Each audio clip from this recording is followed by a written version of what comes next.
This conference will now be recorded. Okay, can anyone tell me? So you already know that Git is a version control system, and GitHub is the remote repository. Remote repository means that where you want to keep your code so that you can share your code with the team members. Now, can anyone tell me that if you need to download the code, so what is the keyword we use after the Git?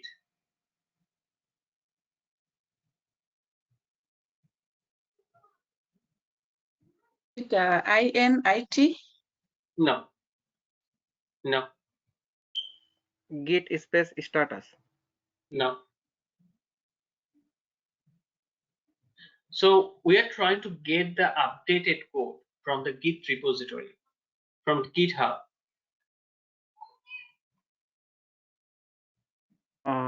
Git space project name, then hit enter, or like. No, no.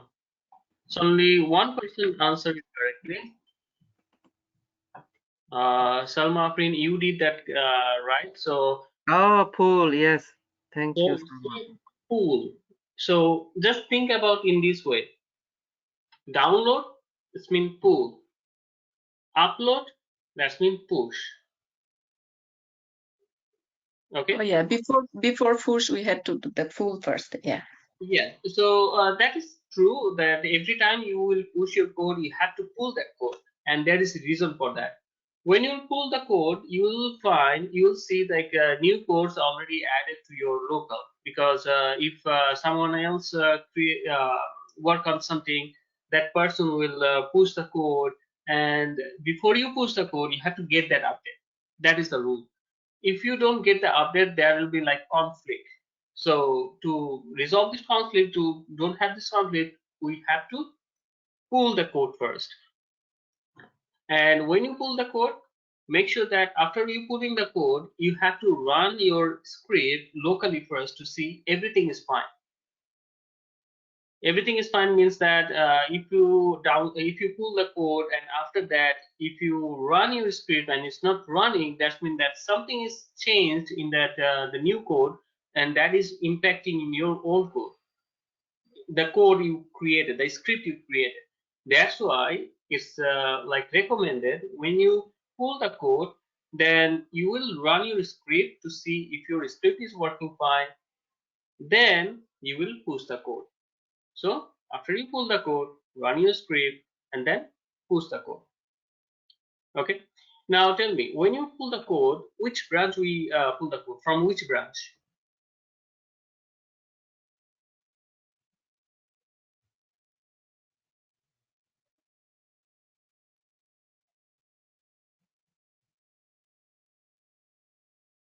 From main branch?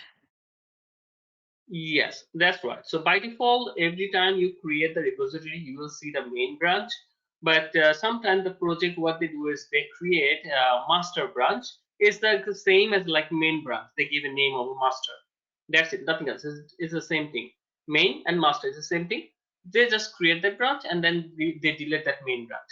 Okay, and they just keep that master branch.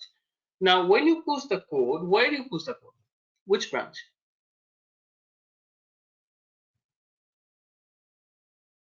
Yes, Beauty, you're right.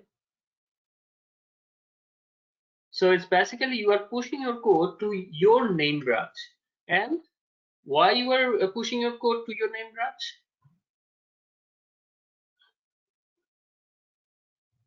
Yeah, name branch will verify its code is right to push the main branch. That's why we need to push name branch first.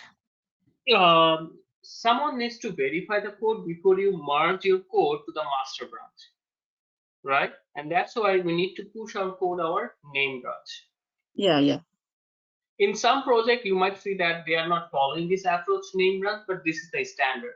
But if they're not following, that means that they are using some other approach, like they are pushing their code one single branch and then they are merging that to the master branch. So that is a different concept. But if you understand this concept, then you are good. Okay.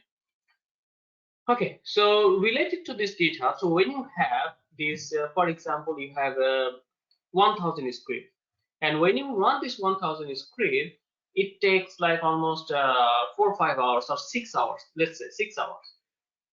And when you are running this script, that means that you are sitting idle, or your machine is you are running in your computer. That means that you are not doing anything, or you are not able to do anything when it's running in your computer. So in that case, what you'll do, you can do you cannot do anything, or if you are, even though if you can do anything, you cannot run your script because you are running the regression script. And regression, when the regression script is running, you cannot run any other script, right? That is a problem. So that is the reason why we need some other computer to run this our regression script. Let's say that you have your script, someone else have his script. So team members already are doing their script, and now they build a 1,000 test script. And when they're running, if they're running, anyone is running from their computer, from their laptop, then they cannot run any other script, and that is a problem. That's why we need a computer, a server where we can run this script, and that server we call remote server. So Jenkins, like Jenkins, we have some other remote server, but most popular is Jenkins, and some other like Bamboo is there, but most popular is Jenkins. So if you just say that I know Jenkins, then it's fine. So Jenkins is the remote server. So this server, this computer is basically used to run your script. So if you run your script in this server, that means that you can do your job at the same time in your local computer, right? There is no issue with that. Now, how this Jenkins will get this code from you? How this Jenkins will know that which code needs to run? That is the place where we need this Git.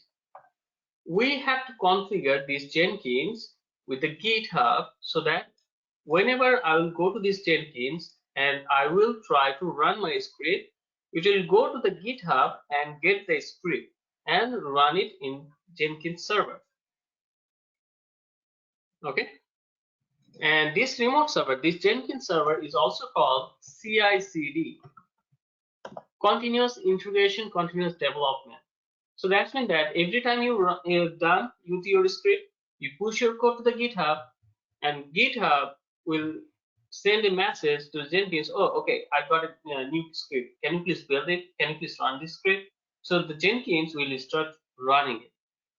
So that's why we call this Jenkins as like CI/CD. Okay. So in these terms you will heard in the job market, or even in the interview, or in a workplace, that remote server, Jenkins, CI/CD. Okay. Now the important thing. So the Jenkins is a remote server, right? Jenkins is a remote server. Okay. Or you can just think about it's a remote computer, or a computer that is providing you service to run your script.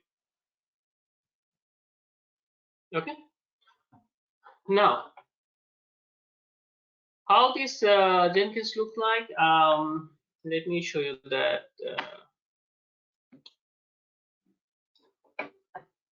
Here. So Jenkins is basically look like this.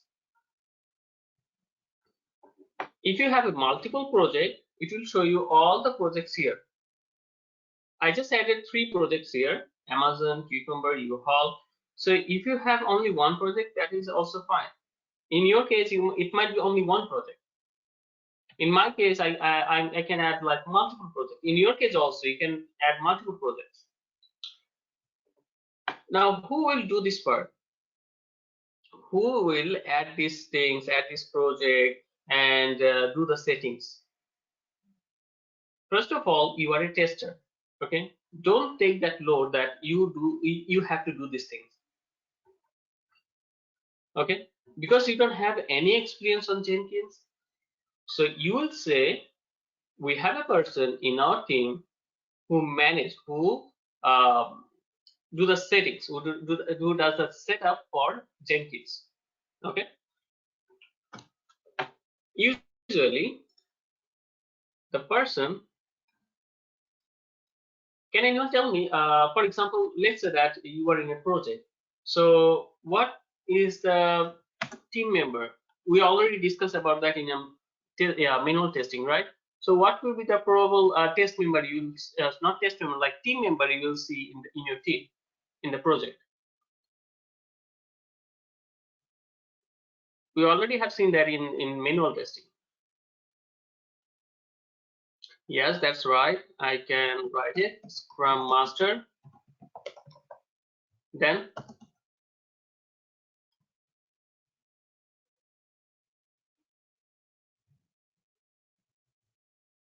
BA, okay. Then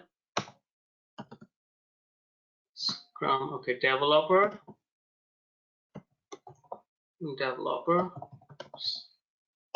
then product owner, so I'll write PO, QA lead. Anyone else?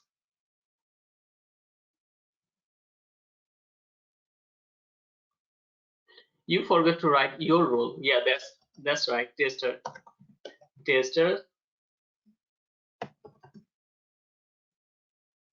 Okay. So let's say that these are the the team members. Usually we know that we'll see in the team, in any team. But there will be like one more person or one or two more person you'll see in the team, and that persons we call operations, like ops or DevOps. Okay, so this person is basically work as like a developer, but in the meantime they support the production. These are heavy words, right? Okay, let me explain this to you. So developer job is to develop the application. Tester job is to testing that application.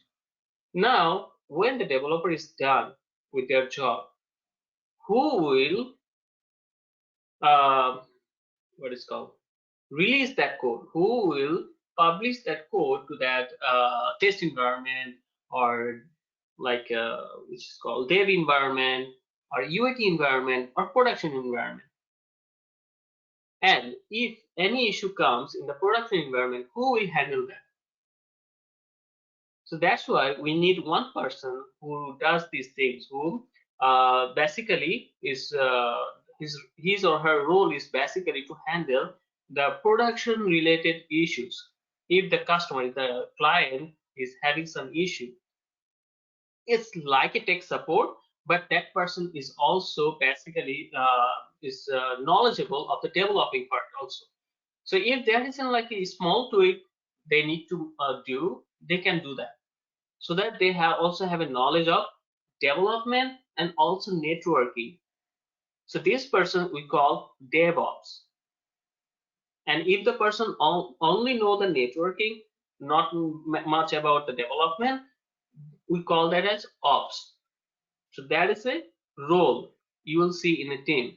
In some team, they don't have it. Usually developers release that product, but in many team you will see like there will be a position who will do this job, who will do this configuration things in your environments, who will do the supports. Like that person will be like overall in all the places you will see. Okay, so that is a different role. Now this person role is basically to configure everything in your project. Configure. Okay, let me get it in the second line. Configure everything, almost everything in your project. Okay, so why I mentioned this one here is basically this Jenkins is also configured. It needs some configuration, like it needs to show where the project is, how the project will run, when the project will run, then what else, which browser it will use to run, what are the plugins it needs to install. So there are like some configuration need to be done. Okay, and this is if you are new, then it will not be easy. So I will prefer if you skip this configuration part in the interview. Okay, if you just tell them we have one person, we have one DevOps who basically does the configuration part. But if you know how the Jenkins work, if you know how to install the plugin, then you can go for it. I have no problem with that. But because I know that you are all new, so I will prefer if you just say that we have a DevOps who does this configuration part of this Jenkins. Okay. Even though I'll show you what is Jenkins is and how to do that. Now, this is Jenkins. Let's say that I don't have any project here. Now, how we'll add the project? First of all, here, this is the dashboard. This is the place where you will see the first. Yeah, we are recording it. Yes. So this is the place where you land after you log into the Jenkins. Okay. Once you log into the Jenkins, then we have a couple of options like new item, people. There are like only a couple of options. You have to click on new item. Then I'm running it. Oh, okay. One more thing. This Jenkins, I'm running it locally. So I have created this server to show you that how it works. But usually in the project, they will give you a URL of the Jenkins, so that you can just go to that, use this URL, and then log into the Jenkins. Okay, but this is something like I'm running it local. That's why it's saying that localhost 8080. But in your case, you don't need to do anything. Okay. Now, give a name. What will be the name of the project? Like it's let's say it's a new project, and then you have to select this freestyle project. And the main part starts. There are a couple of things here. You have to show that where this project is coming from.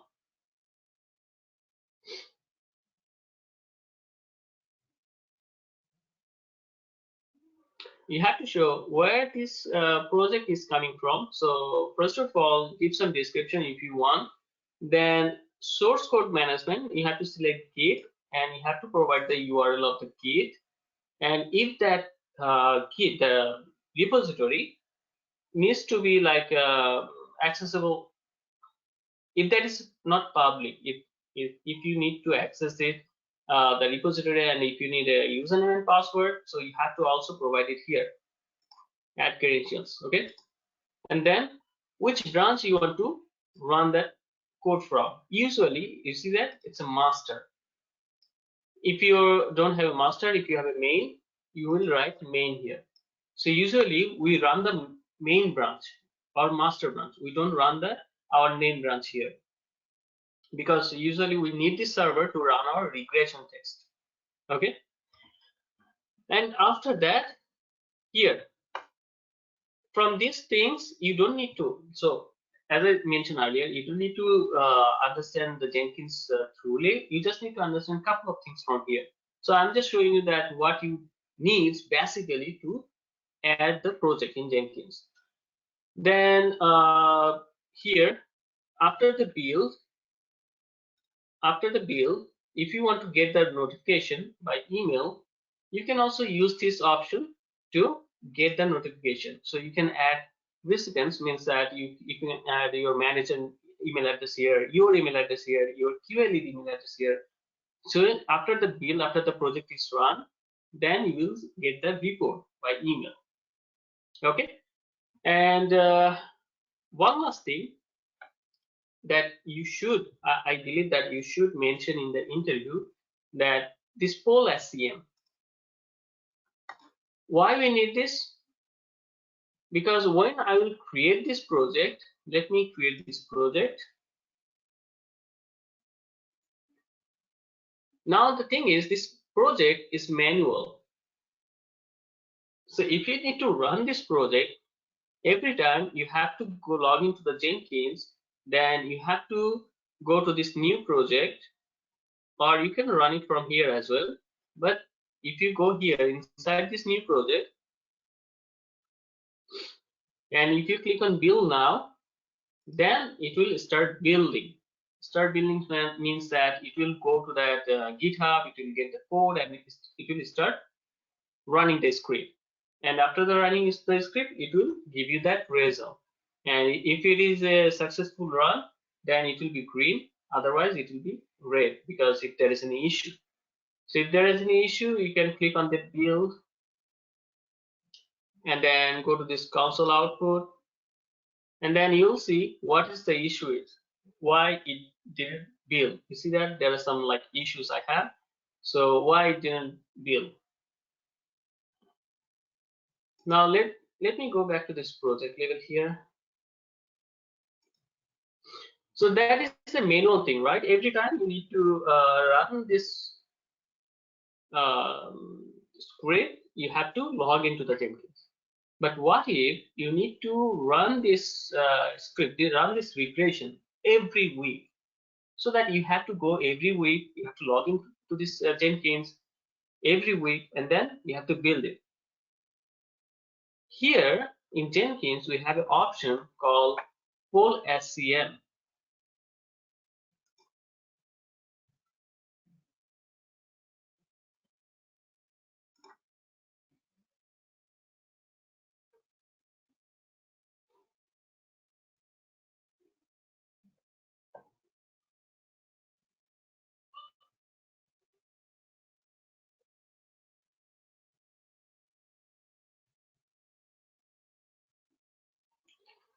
Here in this settings, we have one option called Poll SCM. Poll SCM is basically used for schedule. Like if you want to run these things on a specific day on a specific time, you can do these things here. The structure of the what is called the code is a little different, but you will find that in online. It's fine.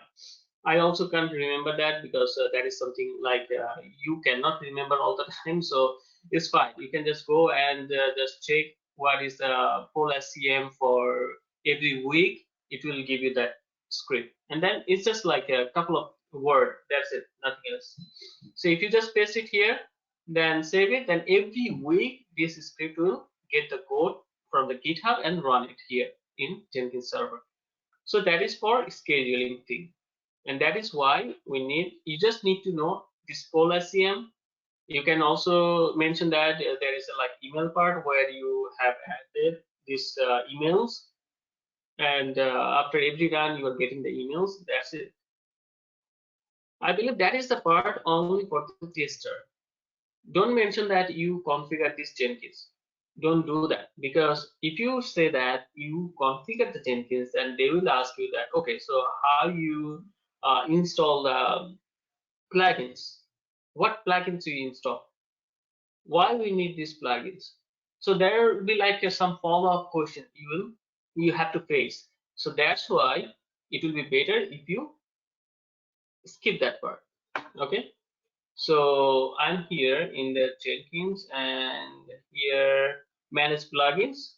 If I go to this manage plugins, it will tell me that what are the plugins I have installed and what are the plugins I can install. So these are the plugins. So this is installed here. So these are the plugin I already installed. These all are here already installed. So in this way I can install, but please ignore this part. Don't skip this part. Don't say that you know how to install the plugins. Okay, just tell them that we have a DevOps who does the setup part or configuration part. Okay, your job as a tester is to just log into the Jenkins and build. Remember that, use this word, build the project. Okay, if you need to build the project, just if you already have the listed here, just click on this play button, it will build the project.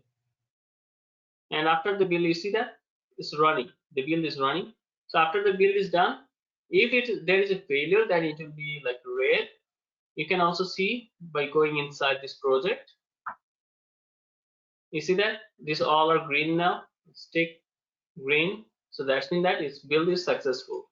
If we want to see the specific output of this, you can go inside this build, click on this console output, and then check the build here. That's it. Okay, so this is about Jenkins. It's not like much you need to mention in the interview. You just need to tell them that you have experience of using Jenkins. Okay, even though if you don't have it, just tell them that you have experience on that. And what you do, just log in and build the project. And you also change the schedule, like depends on the time, like depends on the regression you have to run. Sometimes we have to run that every 15 days, sometimes we have to run every 1 month. So we just change the time from whole SCM. That's it. And if you need to add someone else, a new member tester comes, so you go there and add the email address. That's the basic thing that tester can do. That's it.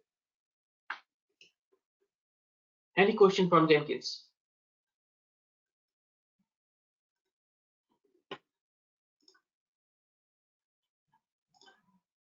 No questions? So I have the experience with the Jenkins, and the main part I do build the project. That's it. And most of the others configure or setup part is done by our DevOps. Yes, that's right. Perfect. Thank you. Okay, no problem.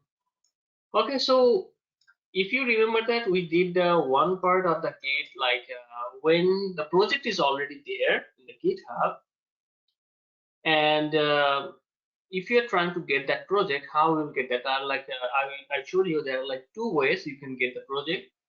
But let's say that if you want to upload the project for the very first time, you can do that also. Okay, so for that, okay, let me show this one later if we have enough time, because for example, if you get selected for a project, if you hired in for a project, then you will have enough time. If they don't have anything, if you need to build something, and then you have to upload that, you will have enough time for that. So I will keep this part like for now is like half done. So if you get enough time, then I will come back to this point again. Okay. So this part, these things are done. Now this is done, and this is done. Build this is done. Interface access modifier. Okay, let me show you some small items from here. Let me keep it here. Okay.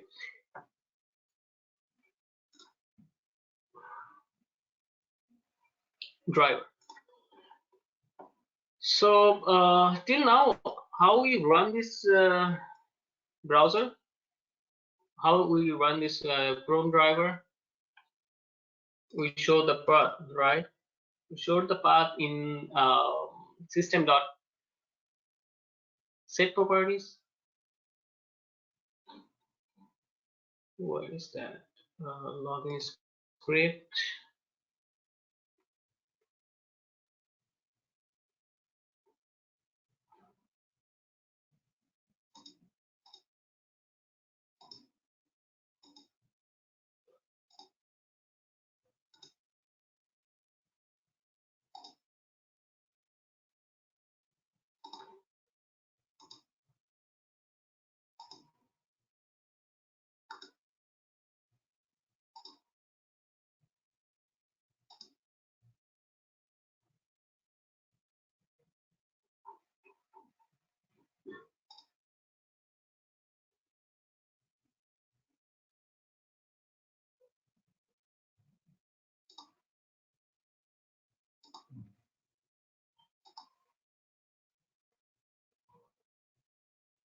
Where is my step definition class?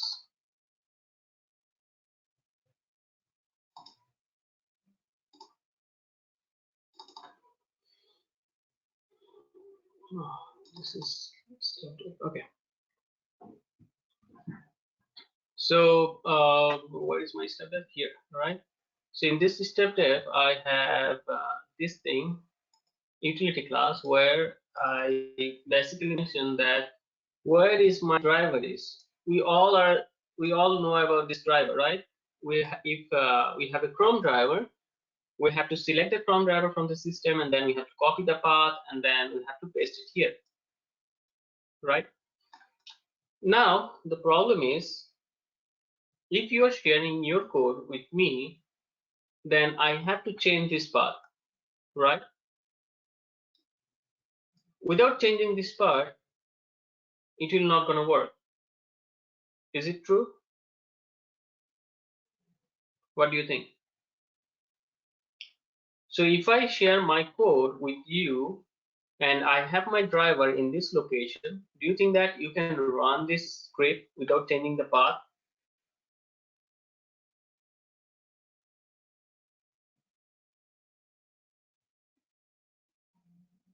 Anyone?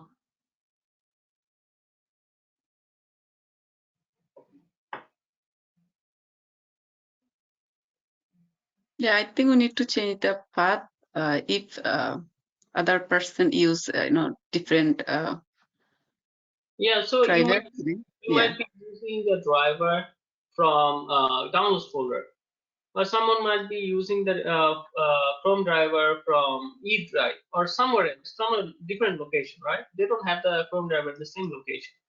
So that means that every time I share my code with you have to change the driver, path of the driver.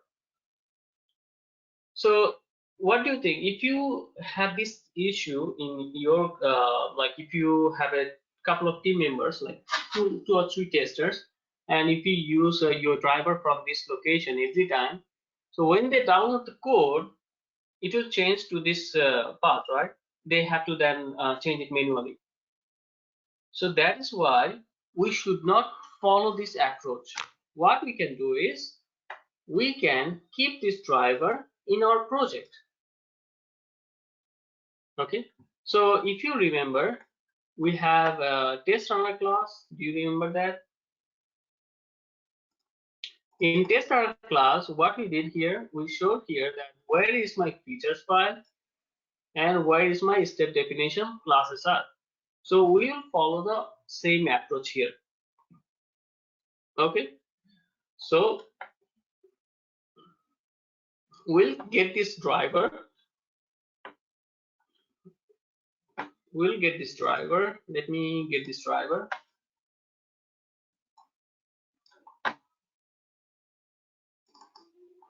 So if you see, this is my location of the driver. D, IT surface, and then October batch soft, and then here is my Chrome driver. Where is my Chrome driver? Here is my Chrome driver. And that is basically the location you are seeing here, the same location.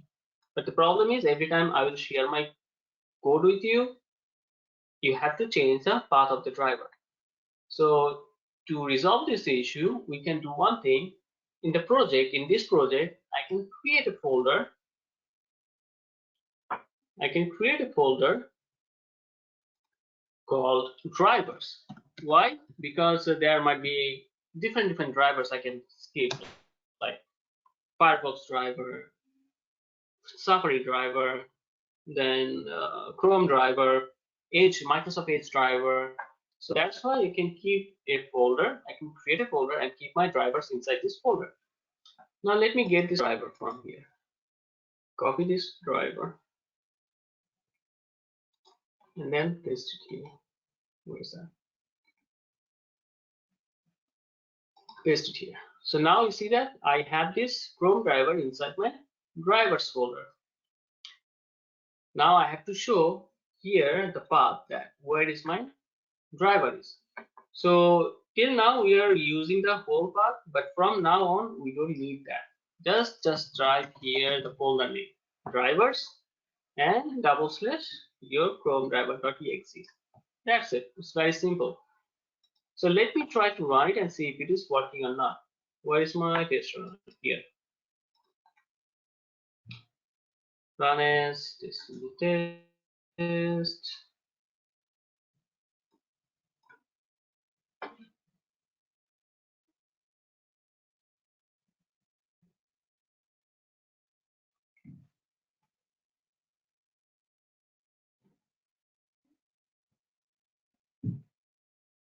So you see that the Chrome driver is starting. So it's working as expected. And now every time I will share my code, I will share my project with anyone else, they don't need to download the Chrome driver. The Chrome driver is already there. They just need to run it. You see that? It's already there in this project. So they don't need to download the Chrome driver. So in the project, in the real project, you will do the same thing. The Chrome driver is already there. If you upload your Chrome driver, then when you push your code, so it will be already updated. So if anyone is pulling the code, they will get the updated Chrome driver by default. Okay. So this is how you can get any file, anything from your project. If you want to share any file with your project, you can keep that file inside your project so that you don't need to share that project separately. So it's not project file separately. Okay. Okay. So this is called like driver.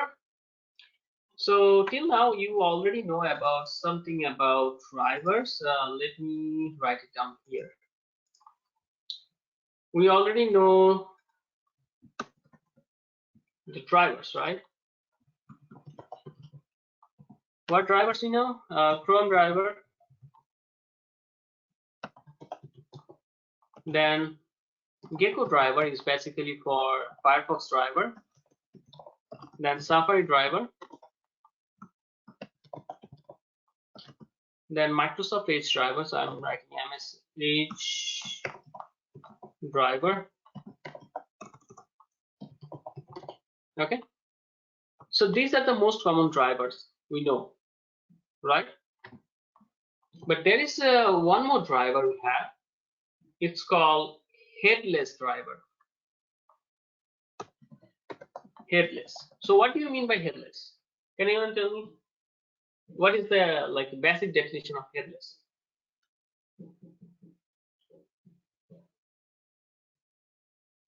No head. Yeah, that's right.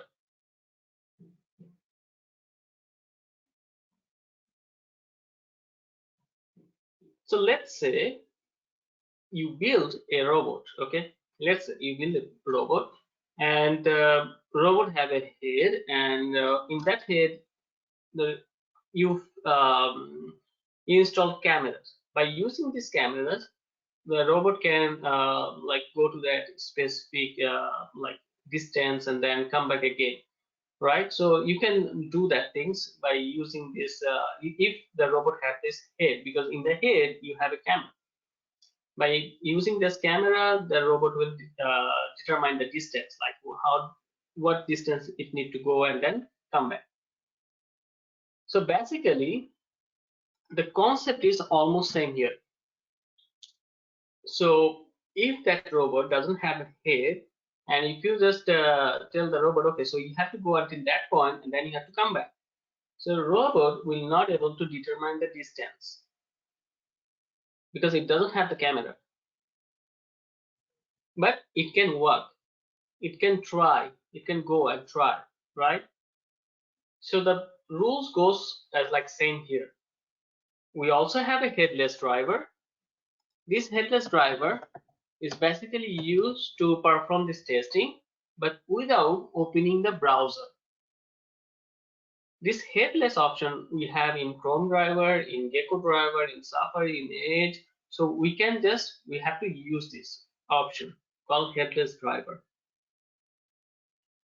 Okay, why we need this headless driver? Because this headless driver is very fast. It doesn't need to open the browser. Okay, it doesn't need to open the browser. That's why it's very fast, and that's why sometimes we use this headless driver. For example, I don't care about the design, I don't care about the color of the pages. I just need to check that if the functionality is working or not. In that kind of situation, we use headless driver.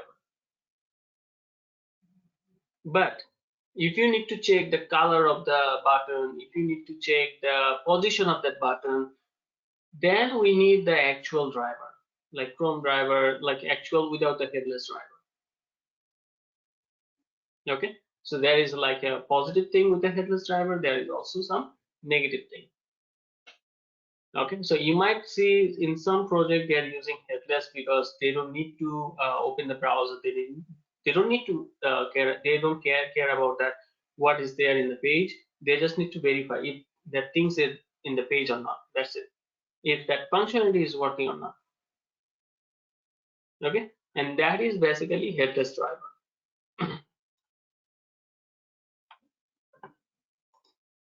Okay, any question?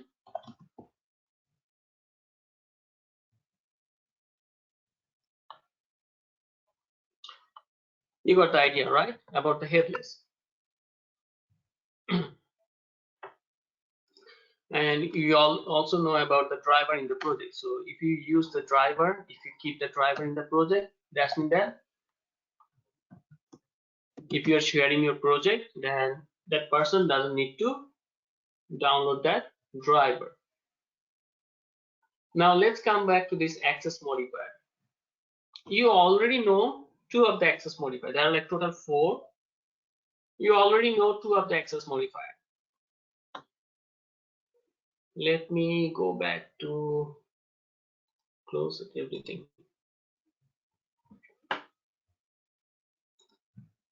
So these topics are basically like I have to jump from here and there. I know that it's like confusing for you, but when you see the video, when you just go topic by topic, I feel like it will help you. Okay, so let me go here. And I have these things, animal, and then I have running OP, where I was trying to get the functions from the like classes. So I have sample class. Oh, this is not nothing. Okay. So let's say that what are the what is my okay. Let me write it down here. So I will share this note like text document with you so that you will get some idea from here if you want. So what are the access modifier we have? We have like 4 access modifier: public, not static, private, then protected, and default. So these are the access modifier we have, like 4 access modifiers. You already know about the public. All the time we are working with public. Public means that anyone can access that. Private. Private is basically we learned in our last session that if you want to like secure your data, like the variables, the functions, then we have to keep that in private. So once we keep that in private, no one will be able to access that from outside. Did I create anything private here? Yes, I have created this private. You see that? So that's mean that no one will be able to access this variable A from outside. This one is also private. So no one will be able to access this function from outside. And that's why we have to use private access modifier. Okay, this is called access modifier. This keyword is basically determining that will you be able to access this function or variable or not. If it is a public, then you are able to, you can access from anywhere, any package, but within the project basically, but from any package. If you have a private, no one will be able to access that. Now we have 2 more access modifiers. One is default. Default is not any keyword. If you don't provide any access modifier, that is basically considered as a default.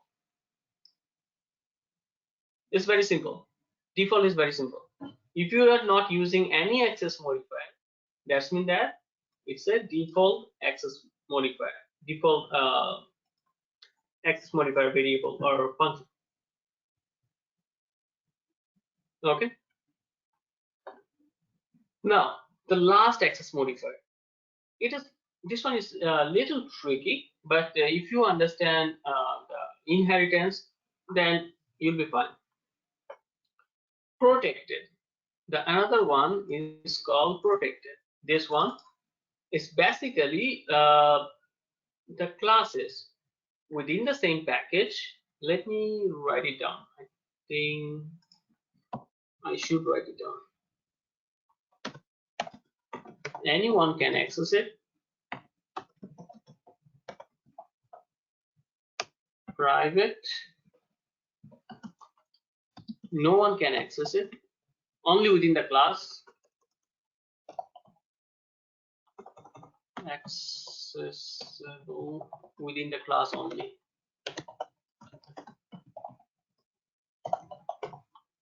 Protected. I will come to this one later, but let me write it default. This one is basically within the class, by definitely within the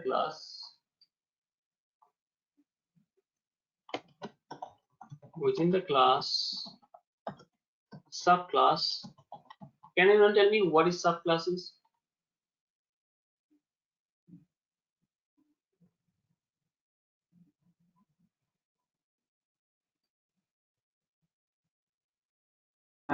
It sounds like Subclass image.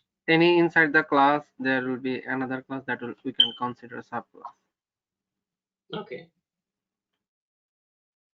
Anyone else?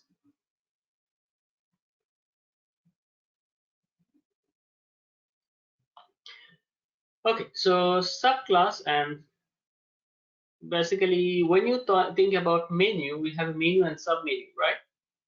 And we say that, okay, so menu, that is a submenu, which means that submenu is under that menu, right?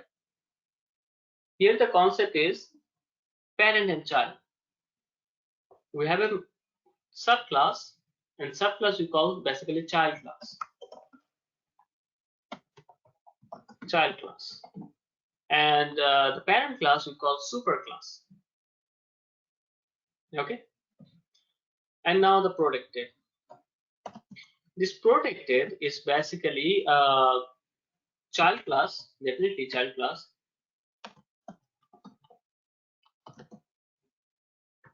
Within the package, sorry, within the class, let me write it down, within the class first, and also within the classes.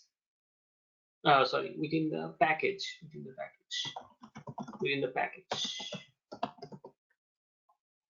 Okay. So this protected access modifier, variables and functions, is basically accessible within the class, child class, and within the same package. If it has the same package, then only it's accessible. If you have a multiple package, then it will not be able to access that variable and functions. Okay, let me show you the picture, then it will be easy for you to understand. Access modifiers in Java. So if you just try to remember this this picture, then you'll be good. Let me open that.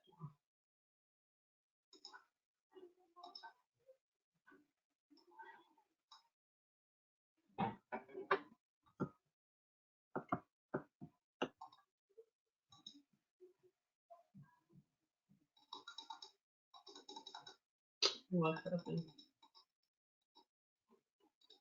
Okay, let me open that in. Okay, I cannot do anything here.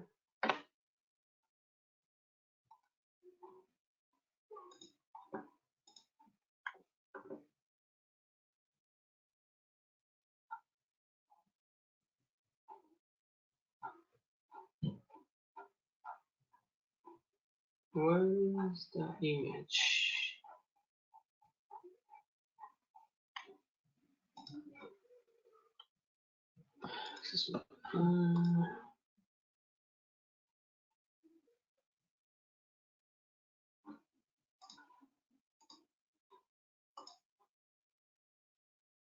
I don't know. Okay.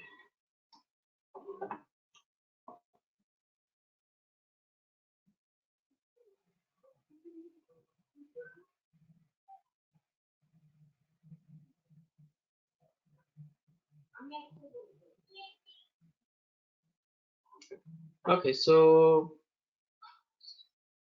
no, it's taking that long. But let me see if I can show you.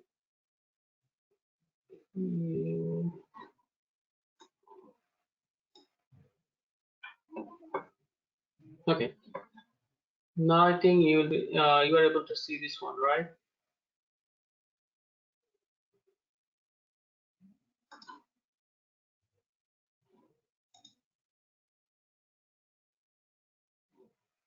Okay. Now okay. So you see this table here. So we have usually it's like only 4 options, like, but one is like extra because of that subclass. We have in different package and we have the same package. But consider this one as like the same package, or otherwise you'll be like it. Let me think.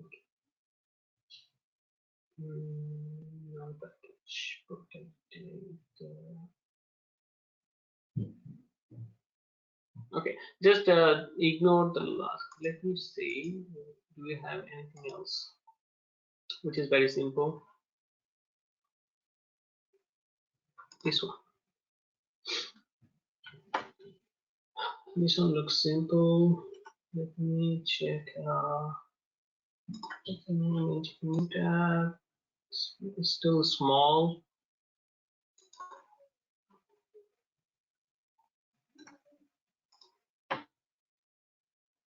Let me see if I can open this one.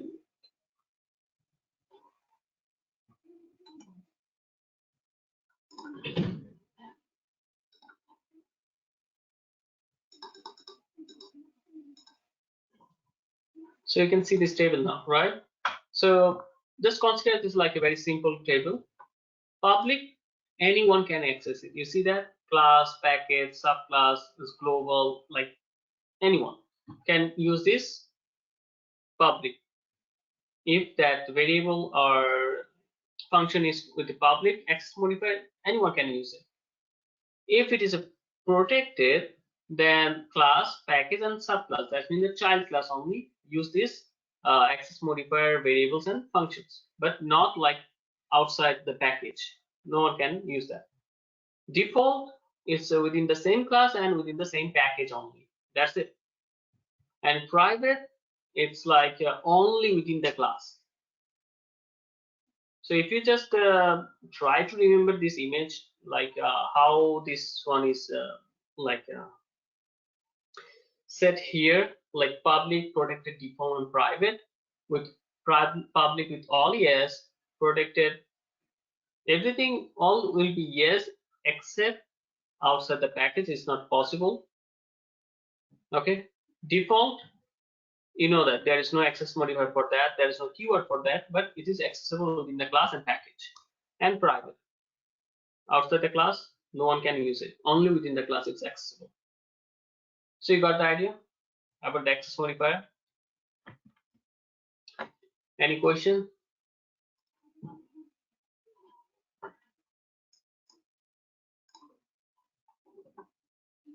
No, so within the package, within the package.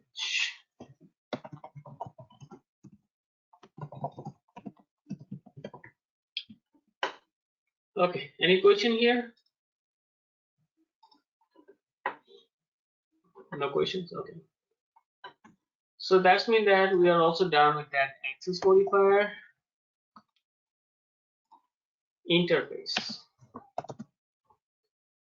If you remember when we were learning about the abstraction, I used one term here.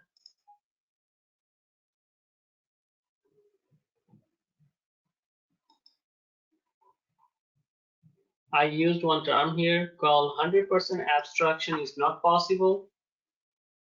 Do Yes, you he remember also said he will be discussed little bit later about that. Yes. So can anyone tell me why what's the functionality of this abstraction?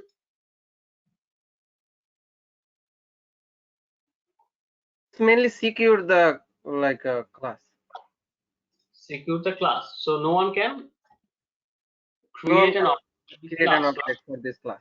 So if I have this abstract keyword before the class keyword, then no one will be able to create the object of this class, right?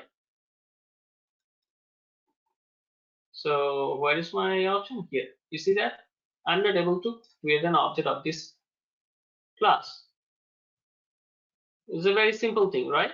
With the abstract keyword. Any question here? No, right? Okay. But still, we can create an object of animal, but by keeping the animal class in the front, and instead of the animal class here after the new, we can use the child class name here. So do you remember that what child classes we have under the animal? Human, right? So we can create an object of the animal class by using the child class, and that is how we can still able to access this function. You see that this function is still coming from animal class. This slave function is also coming from animal class, right? So let me run it and then show you.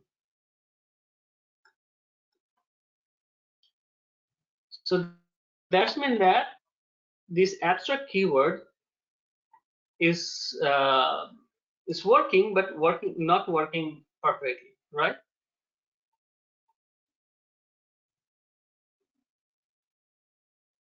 Right.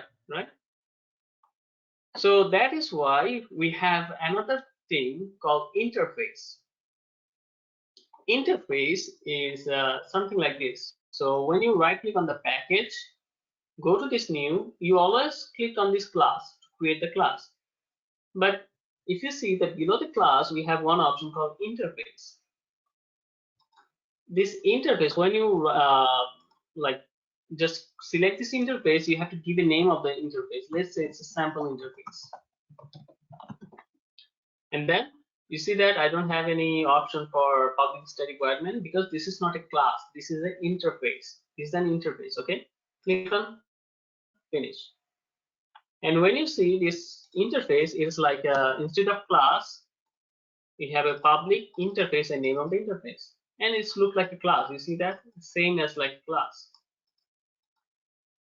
The only difference between the interface and class is in class, we create the function and we also implement the function.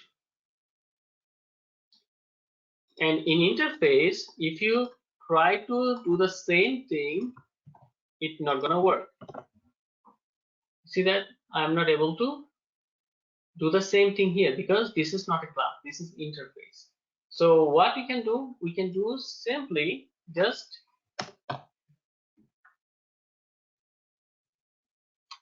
give a name of the function. That's it. We cannot implement the function in the interface. Then you might be thinking, okay, then why we need this interface, right? Because we cannot do anything. We cannot implement the functions. Then why should we use this one? Because by the interface, 100% abstraction is possible. Okay, because in this interface, it will show you only the function name. It will not show you the implementation of the function. So then who will do this implementation? The classes who will extend this interface. Extend means that it will consider this interface as a parent. They will implement this function. That is the responsibility of the child. Let me go back to the human. Not human. Let me open a cat here. And instead of animal, just keep it like that. Okay. Now, as I said that, I have to extend that interface. So if I just take extends and then sample interface, let me copy that. So that's mean that I'm trying to make this cat as a child of this parent. But because this is a interface, we cannot use extends keyword. We have a different keyword for that. The keyword is implements.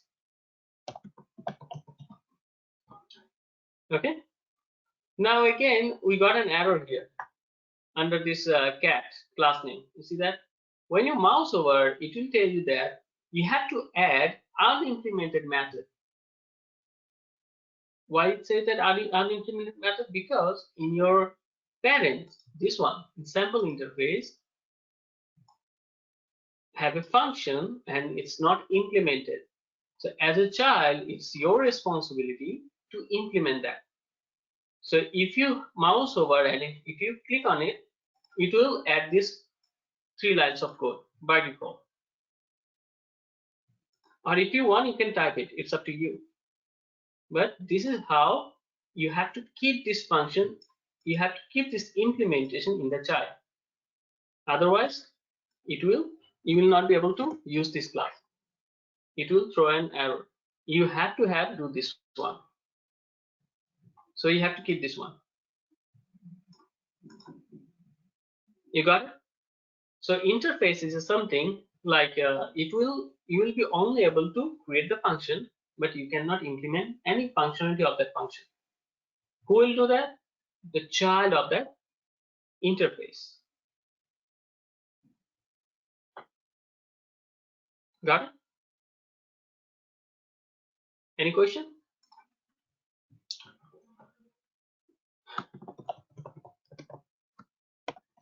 So I'm creating another interface here. And if you see, this interface is separate, right? If you remember that, I told you there is like very important question in the interview from the Java, that is, can we achieve multiple inheritance? Can we do that?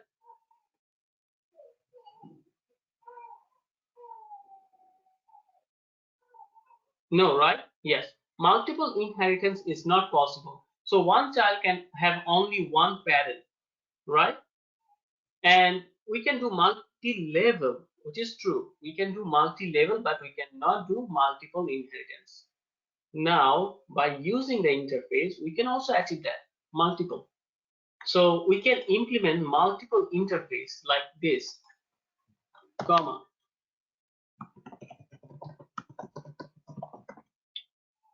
So we can implement multiple interface if we need, but we cannot extend multiple class like this.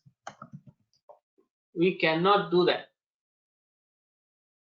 Okay, that's why sometimes we need to use this interface. Sometimes, not all the time you will see in the project that they are using an interface, but I am just giving you some idea in case if you see interface, like you will understand, okay, why they are using the interface.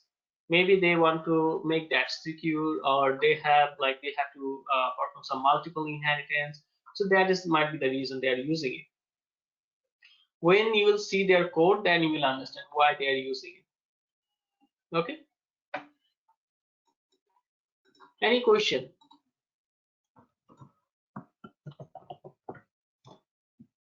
No questions? Okay. I'm trying to finish it. Log.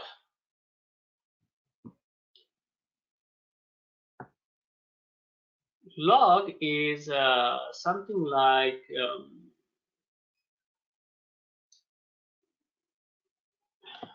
how can I say that?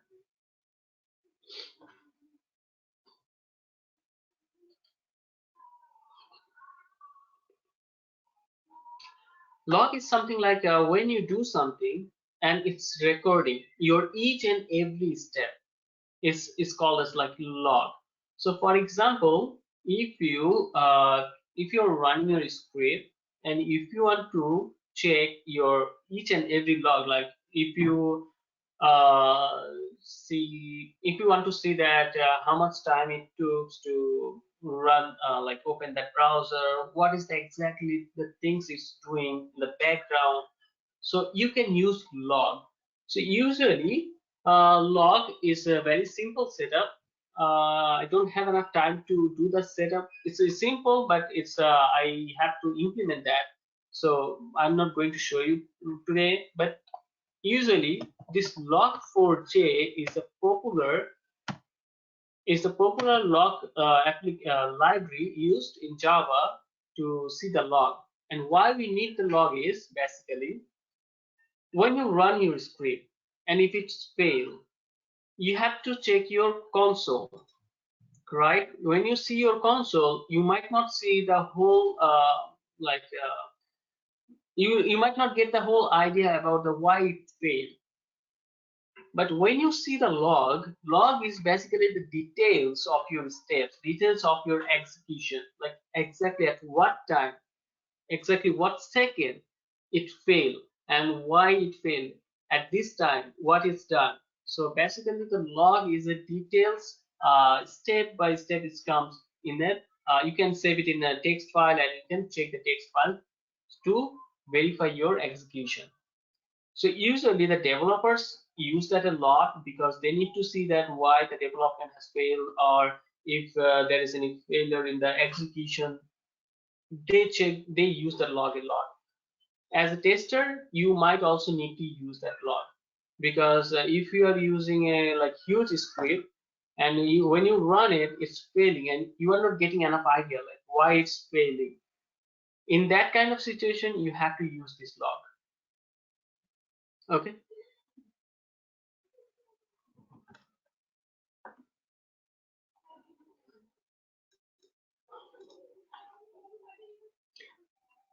Then robot class. Robot class is basically, you just need to let me create here in this learning board. It's very simple one.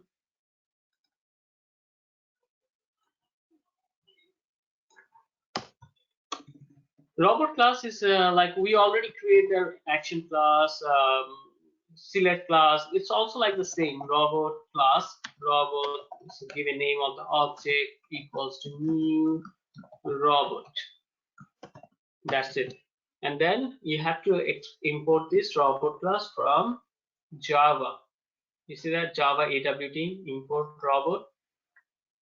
And then you also have to either keep it in try catch block. You see that? Now you understand, right? You have two options: add throws declaration and surround with try catch block. And you already know what is try catch block is, right? You already know about this one. So I will keep that in add throws declaration. Now using this robot object, you will be able to access a lot of functions. You see that? So one of the mostly used functions are key press. When you use key press, then you have to think about, you have to be very careful with using this robot class, because when it's interact with your keyboard, when you do this key press, that means that it will keep pressing your keyword key of the keyboard. So if you say that, okay, so bk, I forgot that, bk key virtual key, I forgot that keyword. I'm using it after a long time. Let me get it. Robot keywords. Keywords.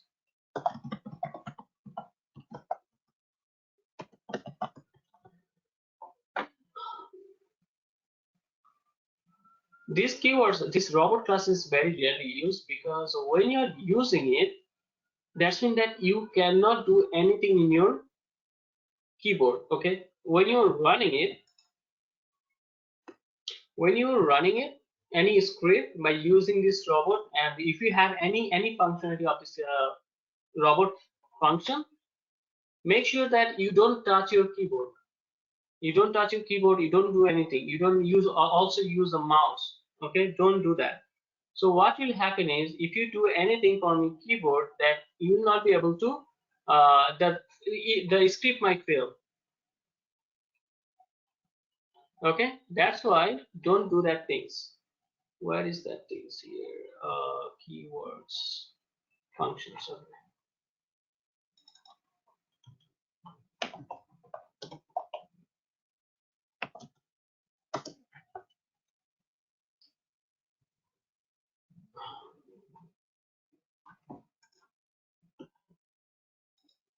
So as I mentioned, that when you're using key press, then it will keep pressing your keyboard, right? The key from the keyboard. So whenever using key press, key down, you also have to use key up. Let me get this one here from here. Yes, key press. You have to do the key release. Key release. Okay, this one.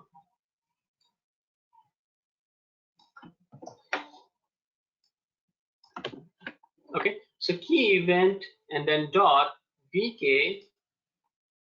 vk means a virtual key underscore h. If you are using h, that's mean that it's h key from the keyboard. If you want to use a space, then you have to use space. If you want to press the space bar, if you want to press, for example, a, so you have to use this a here, something like that. So when you do the control space, then you will get all the suggestion. You can also choose from the specific key from here. Okay, so most importantly, whenever you press something, make sure that you also release that. Okay, robot dot key release. Okay, this is very important. So when you key press, you also have to key release. If you don't do that, that's mean that it will keep pressing that key and you will not be able to do anything until you key release. Okay, so usually where we use this key, robot class is, if there is you have to upload any image or you have to download any file, then the Windows pop-up comes, right? Window alert comes, and then you have to handle that window alert. When this window alert comes, you have to handle that window alert, then you have to use this robot class. In some interview, they might ask you, so can we handle the window alert? Your answer will be no. Then how we will handle that alert? Sorry, can we handle the window alert with Selenium? Your answer will be no, because by using the Selenium, we will not be able to handle that. Then how you will handle that? By using this robot class. And the robot class, you have to mostly use these 3 lines. It depends on you that what the key you have to press. For example, like you have to press the tab key, then just use the tab here. Then also release that tab. And why we need to do this tab? Because sometimes when you need to upload any image, it will show you that window alert, and then you have to use the tab key to go a specific location, right? So this tab is very important here in the robot class. Okay, so this is also done, the robot class. Any question? So why I'm going so fast in all this topic is, you just need to understand the functionality of this topic. For now, you just need to make you have to be more, you have to put more focus on whatever we did before last week. But these things are like conceptual things. You might get some question from here, but you don't need to put a lot of hours here on these things. Okay, do some practice on this. Even though if you don't, if you fail to answer this question, you are good on like Java and Selenium and test engine Cucumber. Okay. Any other question?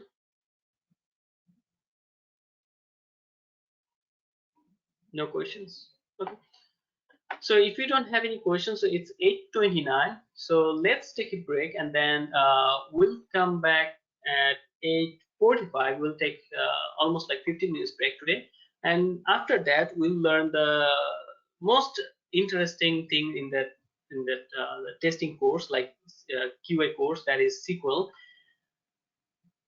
Till now, whoever I was teaching in like the students of this QA, they feel like this is the most easiest part and most fun part of this course.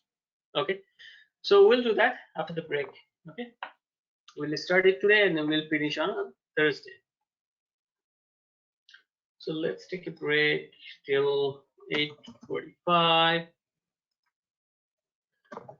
Class will start at each.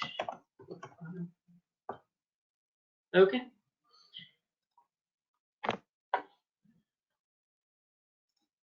This conference will now be recorded. Okay, any question from any of these things?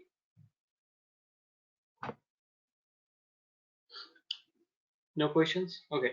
So what you need to understand from all these topics is most important things from here is Git, Jenkins, and you know the Jenkins is nothing, it's just like you need to know that where you have to go, how you have to build, how you can schedule that build, something like that. Then action class, definitely we did some practice on that. Then log and robot is not that much important, but if you know, then it's better. Soft assert, sometimes they might ask like, okay, so how can we like we'll perform the assertion, but if it is fail, then it will not stop our execution.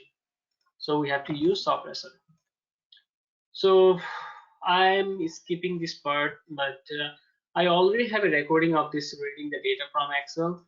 I'll try to search that and I'll try to share with you. This is something like I have to at the dependency I have to like go through like at least 5 lines so that I can read the data from Excel sheet. So that's why I'm not doing it right now. This is not very important because we can read the data from feature file, we can read the data from XML file. So this is something different. If you know, it's better, but if you don't know, then you can just skip the question by saying that I'm reading the data from feature file, I'm reading the data from XML file. Okay, but I'll share the video so that if you check that video, I think you'll be fine. But if you have any question, you can always ask me that. So I already showed you this monochrome is not like important one. Fail test ng is not important, but it's 50-50. So you can just look at once that if your test is failing, where it's going and how you can run that fail test cases only. Interface, not really important, but if you know the concept, then you will explain something more in the interview. Access modifier is important, and headless is important. Sometimes they ask, okay, what is headless? Okay, so these are the things basically you need to go over, and if you have any question, you can always email me or you can join the help session. So now we are done with this. Let me save it and I'll share this document with you. There's nothing much, but still I'll share it with you, no problem. Okay, so this is done. So we are done from this Eclipse and Java. Do you have any question? Any last moment thing that we need to go over? No? Okay. I'll keep this one open and then because I want to show you something, I want to show you the what is called this IDE and the workbench that where you are going to write the script. Okay, so let me show you that one first. SQL Workbench.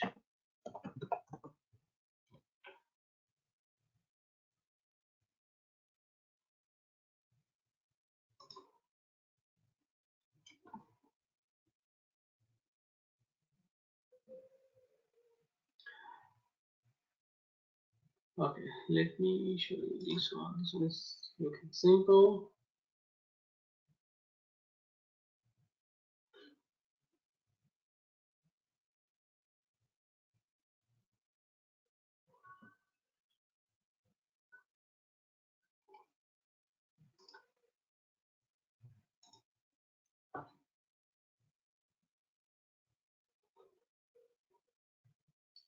SQL is very important. Okay, it's SQL, but when you are working for like a couple of years, usually we call that as SQL, not SQL.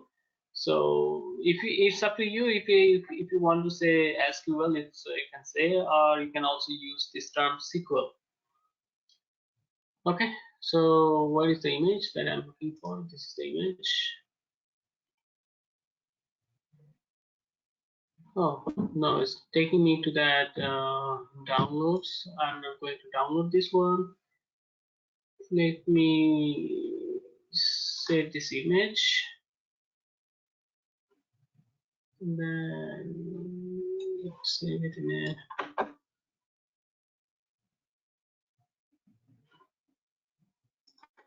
Okay, let me save it here and open it. It's nothing. Just to.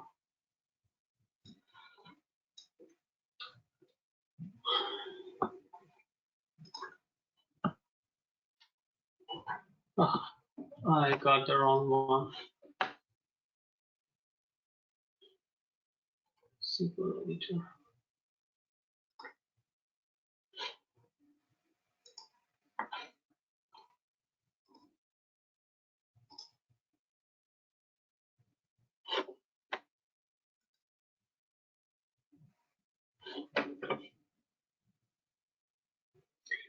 Okay, so here we are not going to install this server because this is like SQL is a server. Like without the server, without the data, you cannot do anything.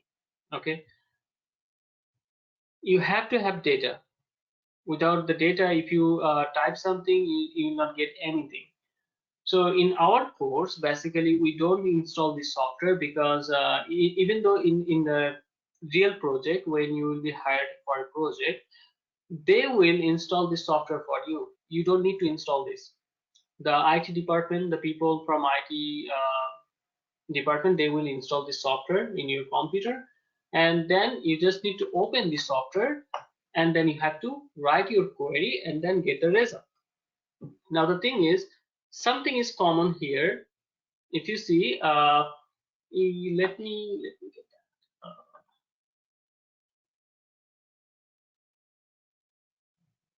Where is edit?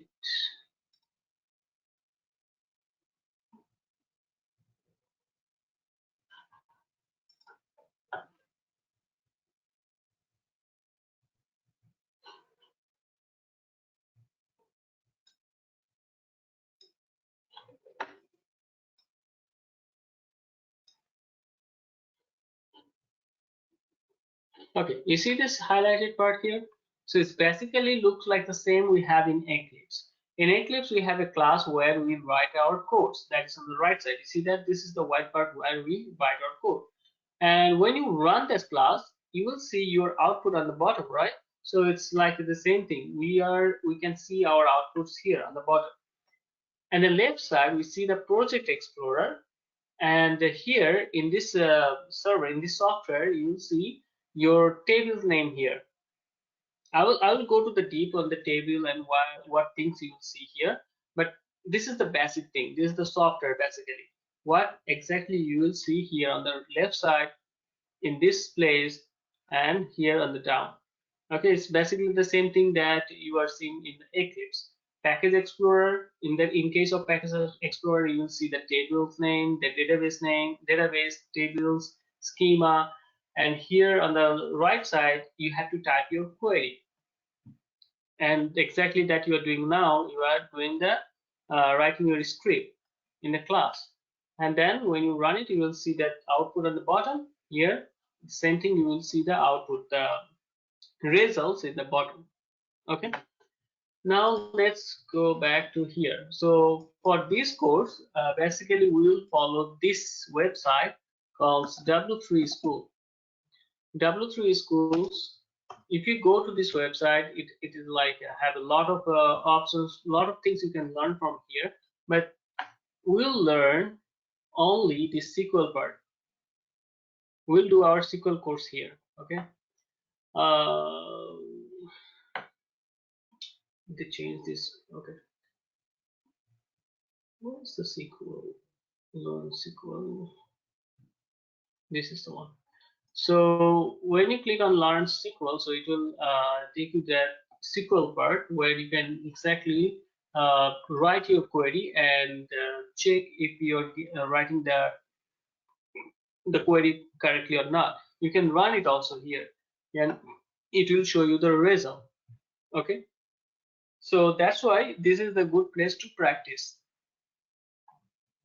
Okay, and first of all, we need to know about the table. Let's say that you are a customer. You are a customer of like Amazon.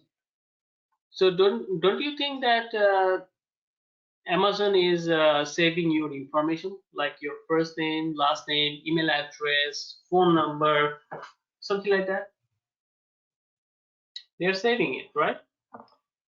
They're saving it, and then they're also maintaining your data. Whatever the information you are providing, they're saving it in their database. And then every time you log in to the Amazon by using your email address and password, they recognize your username and password, and then they let you to log into that Amazon.com, right? And when you log into the Amazon.com, it will say hello, your first name, for example. So where this data is saving, all this data is saving in database. The place it's saving all this data is called database. Okay, and there are like a couple of database software we have in the market. Like most popular are MySQL, SQL Server, that is from Microsoft, then Oracle database, then Teradata. So these are like most popular databases in most of the projects they use. So now the question is, if you learn one database, will it be enough to work in any other database? The answer is yes, because the syntax is almost same. Most of the syntax you will find similar. In some cases, it might be different, but it's almost same. So if you know at least one syntax from any SQL server or any SQL query, then you will be good for any other query, any other SQL server. Not SQL server, like any other workbench. Okay. So first of all, let's try to understand this concept here called this table.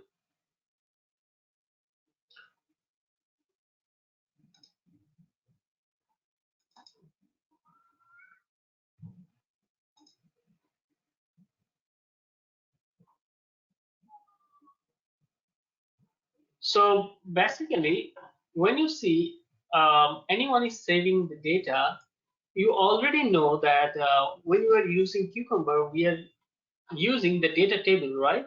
And in the data table, we are using in this format: username,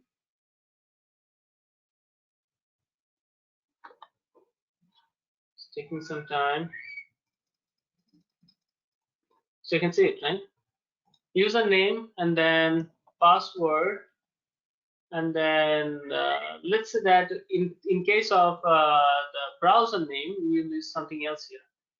First name, then last name,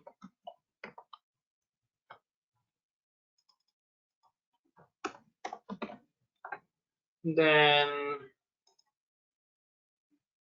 what else? Email, phone number,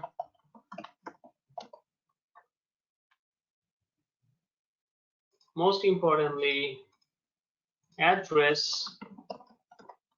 So these are the basic information you need to log in to register the Amazon, right? These are the basic information you need. Now the thing is, they are saving this information. They are saving this information in their database. So they are using this username like A1, and the password is with let's say that A1 password, and the first name is A, last name is 1, email is a@gmail.com, phone number is, for example, 1, address is 1 Virginia. Okay, so this is something like, this is the way how they get the information from you and save it in their database. And now just think about it, how many customers they have? Millions, right? Amazon, they have millions of customers. I mean, almost like billions maybe, but it's millions of customers. So they are saving all the customer information in this way, but in a database, not in Excel sheet, but in database. Now what you do then? For example, if I say that, okay, can you please get the address of this customer, customer A. So I have to get it. I have to get it, and I have to check that if the customer have any address or not. And if the address is there, then if the address is correct or not. So that is why we have to write the query. Now again, as a tester, why we need to do this database testing? The reason is, for example, if you are registering any customer or any user in your system, then you are providing the first name, last name, email address, phone number, all this information from that website. Just think about it. So you are providing all the information from the website. Now, when the developer was creating this application, the developer made a mistake. So instead, in the place of email address, it was saving the phone number. In the place of first name, it was saving the last name. So it was like saving the information, but in different columns. Okay.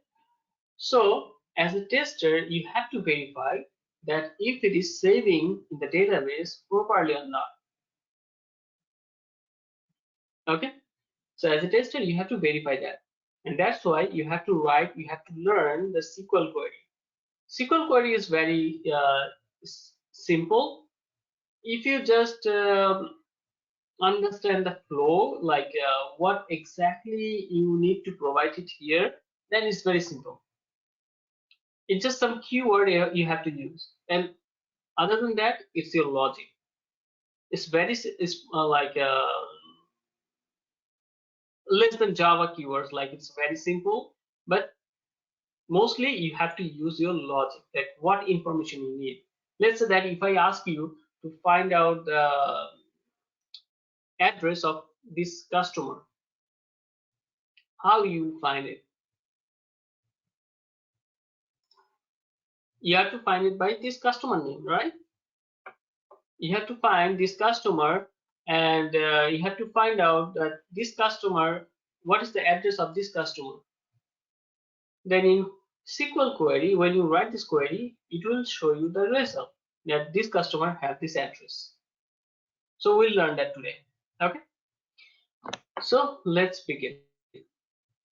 So first of all, I will show you that the table, how this table look like. Then I will give you that idea how to write your query. Okay. So this is basically the table, how the table look like and what are the columns we have. So if you see what are the columns we have, customer ID.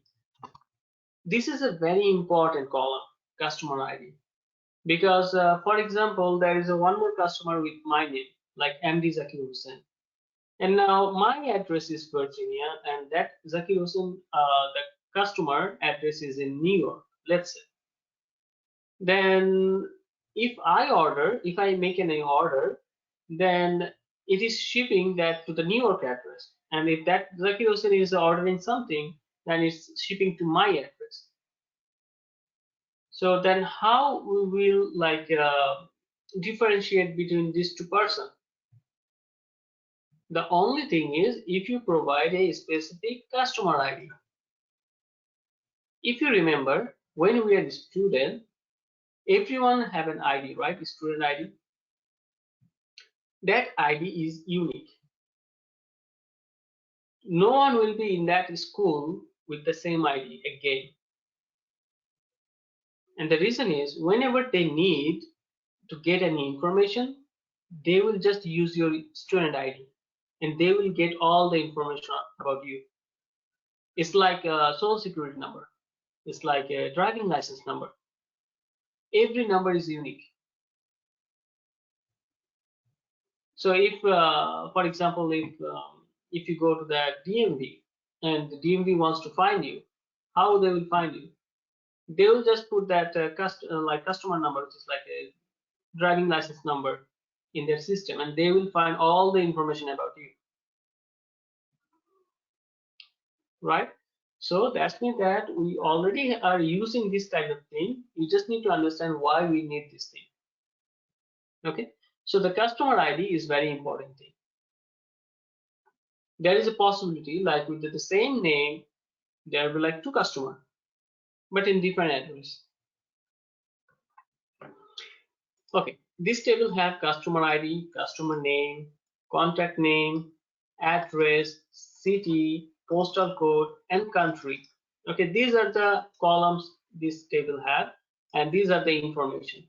Now we have to learn how can we get this information, how can we see this information, like specific information or like similar informations. Okay, we'll see that now. Let's go back to the sequence over here. I will make a duplicate of that.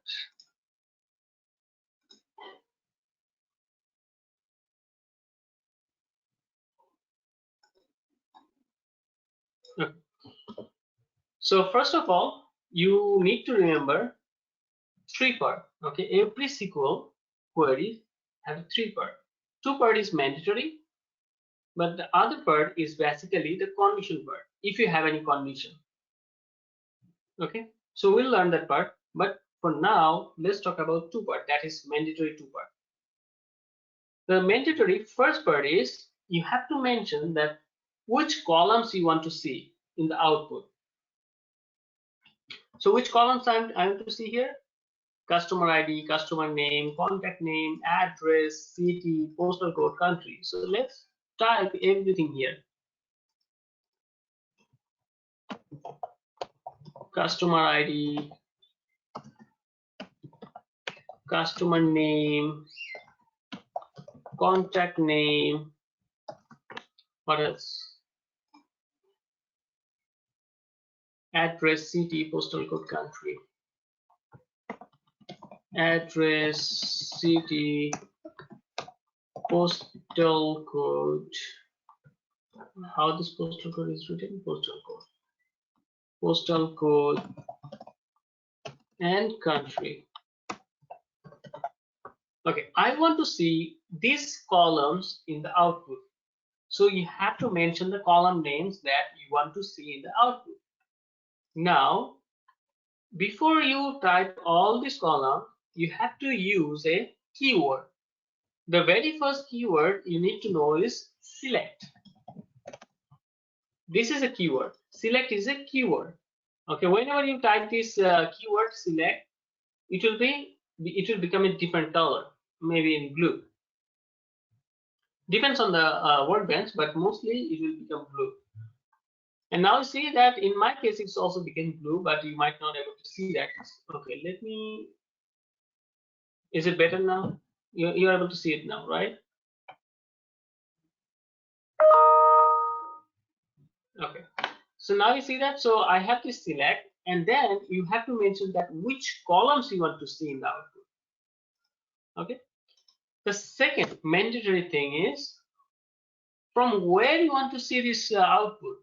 There might be like 100 tables we have, and in all these 100 tables, there might be like these columns is available in like couple of tables.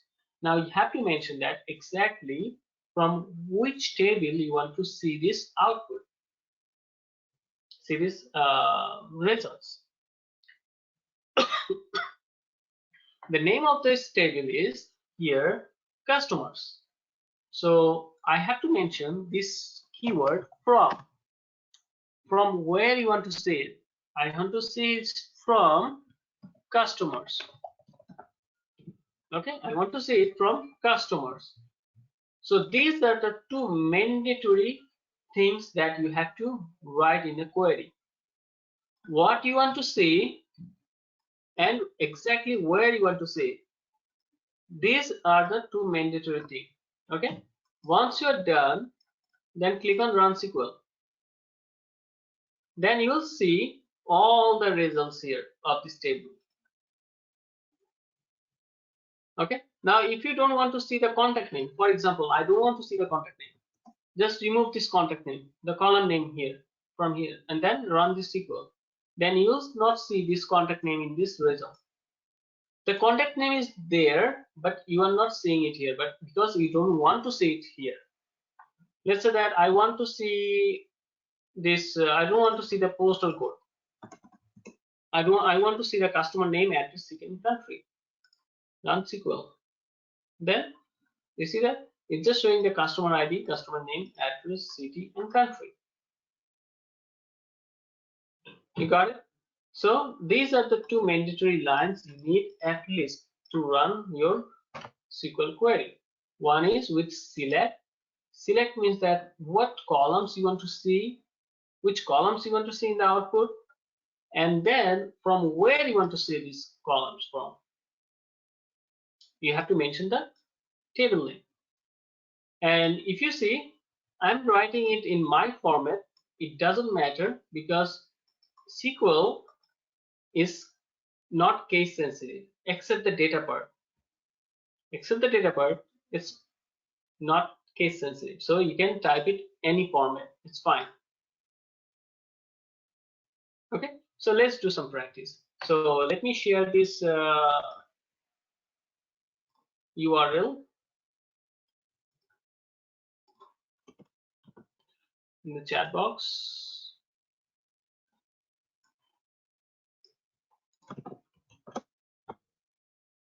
And let me also share this one directly. Okay, so you can go here and click on this try it yourself. And then from there we can start. Okay, click on this link. It will take you to this website, this page, and then click on try it yourself. Once you click on try it yourself, it will take you to this kind of page where it's already written something like that, but remove that one. Okay, once you see something like that, the line, just remove that and then type exactly what we did here. Select name of the columns and the name of the table from where you want to see it. Okay,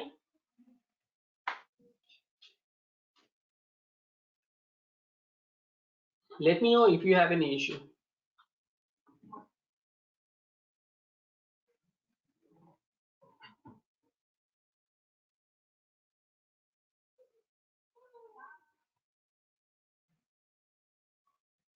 Can I show one more time where we have to go after going to the website? Sorry, what is that? So after going to the page where we have to click. Okay, so after you are here in this page, click on try it yourself.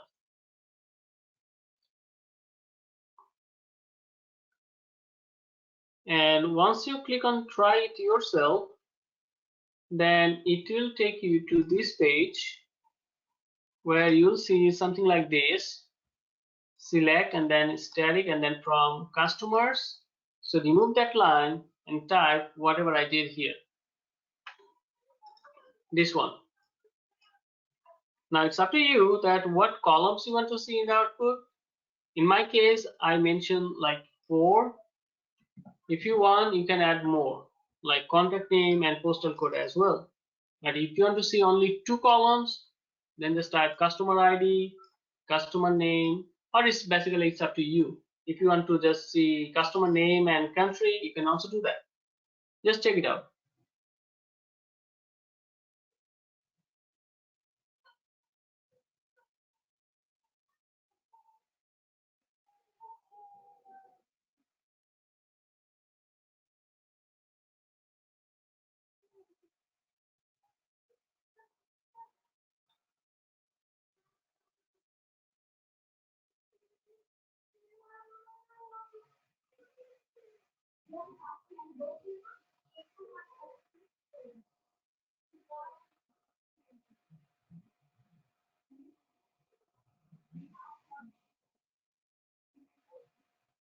After that, should I click on run SQL? Yes, please.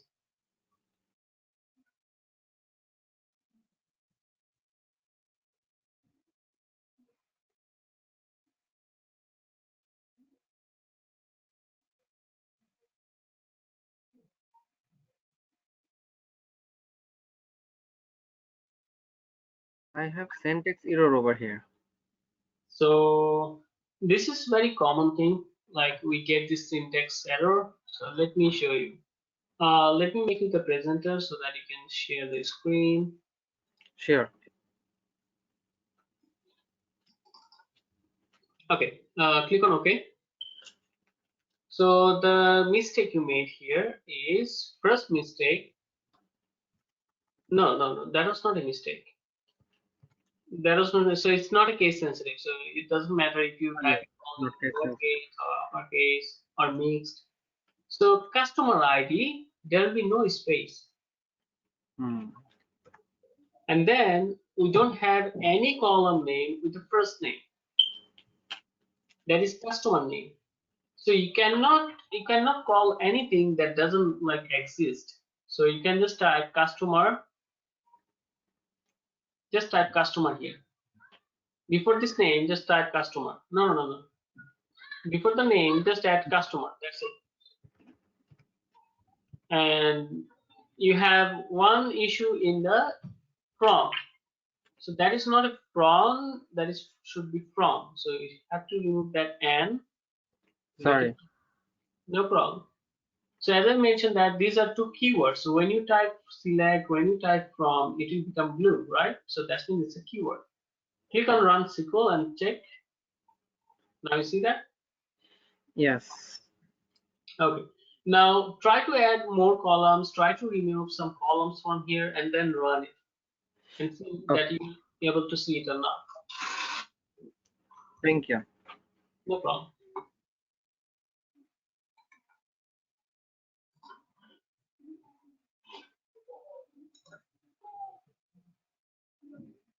Okay, everyone is doing fine?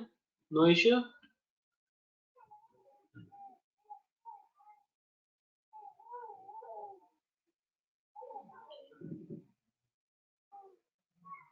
Okay, so everyone is done with that basic query, right? I believe so. If you're not saying anything, that means that you are done. Now, next thing is, so if you see, if we want to see all the columns from this table, like if you don't want to see any specific columns, then instead of writing all the columns names, you can use this asterisk sign, this one. Asterisk means that all. You want to see all the columns. Okay, so when you have this static sign, it will get all the columns. Okay, like this. You see that? It's working as expected.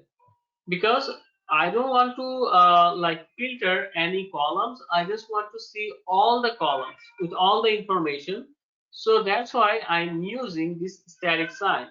So in your case, now what you do is, if you are using these column names, just keep it, then run it, and then take that all columns name out from there, and then put the static, and then see if you're able to see all these columns with all information or not. Okay. It's a select static from customers. That means that basically I'm saying select all columns from customers. Okay, just try it out and let me know if you are facing any issue. I'm good. Okay, it's just like very simple thing. If you want to see all the columns, just use this sign. That's it, nothing else. Because sometimes we might need to use specific column names. That's why we need to know that, okay, if we want to go for any specific column name, then how can we write the columns name here? And remember one thing, most of the people make this mistake here. This select column, this select keyword is basically means that which columns you want to see in the output. Okay, it doesn't like make any impact on your condition or on any other things. It just like you were trying to see the output, the columns. Okay, we'll learn that. Okay, so we are done here. And like Java, if you have multiple statements, you can write multiple like queries in the same query tab, but you have to use semicolon. So basically, semicolon is basically means that you are separating the lines, separating the queries. Okay, but when you have multiple queries, you have to. This is the like a difference between the Java and the SQL here. In the Java, if you have a multiple lines, it doesn't matter. If you are just running that class, it's running the whole class. But in SQL query, if you have a multiple queries like that, if you have multiple queries and you want to run any specific query, then you have to select, you have to highlight that line, and then you have to run that SQL query. Okay, right now it will not work here in this website, but it is like that, like in Workbench it is work like that. Okay, let me go back to our previous position here. Now this is the columns that I want to see, and this is the table that from where I want to see this information, these columns from this customers table. Okay, now the third part of the syntax. Okay, third part of this query syntax. This is the very important part. Based on this, you have to make you have to search your information, the specific information. So let's say that I want to see the customer ID. I want to see all the information of the customer ID. 1. So what I'll do, I will say, okay, then customer ID equals to 1, right?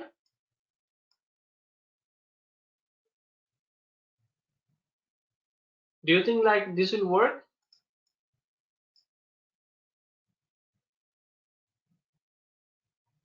It will work.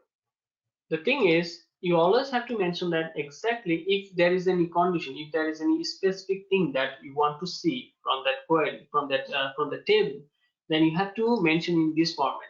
So I want to see the information of customer ID 1. Okay. If you see before each and every line, I have a keyword for the first line. Before the first line, I have a keyword select. And before the second line, which is basically mentioning the table name, I have a from. For the third line, we also have a keyword. And this keyword is where. Okay. This keyword is where we have to mention that where customer ID equals to 1. This where you can also think with Java is if condition. Let's say it's if condition. So if customer ID equals to 1. So I want to see all the information, all these column names as an output from this table where customer ID equals to 1. Now I have total 91 records it's showing here in the output. When I run it, it will show only one record. In this results, it will show only one record. Run SQL, then you'll see it says that only one record. So it's showing all the information of the customer ID 1.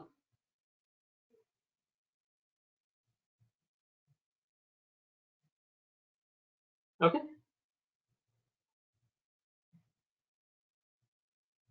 Got it? So now it's your turn. You have to find out the information of customer ID 10. So you have to use the same format. So you already have these 2 lines of code, like these 2 lines. Now you have to add this condition where customer ID equals to 10. And then check what is the output is. Are you able to see multiple records or one records?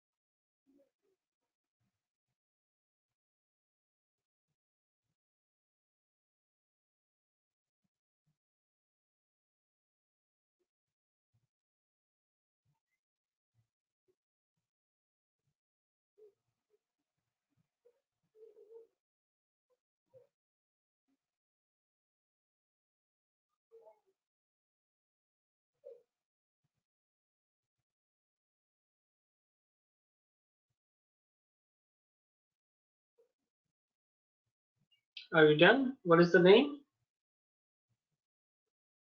What is the name of the customer? It's a Alfred Photosk something. Okay, so let's just try it out here. Looks like Russian name.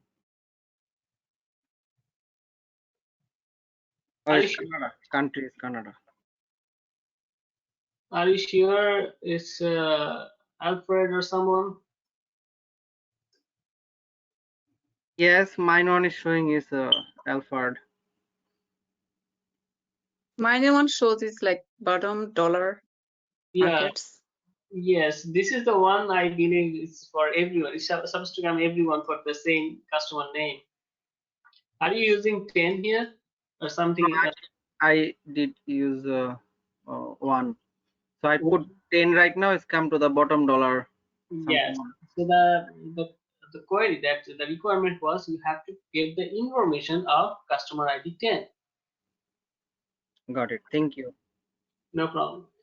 Okay, so let's try one more time. So I want to get the information of customers with the city London. Okay, before I move into that, before I give you that task, so let me show you one thing.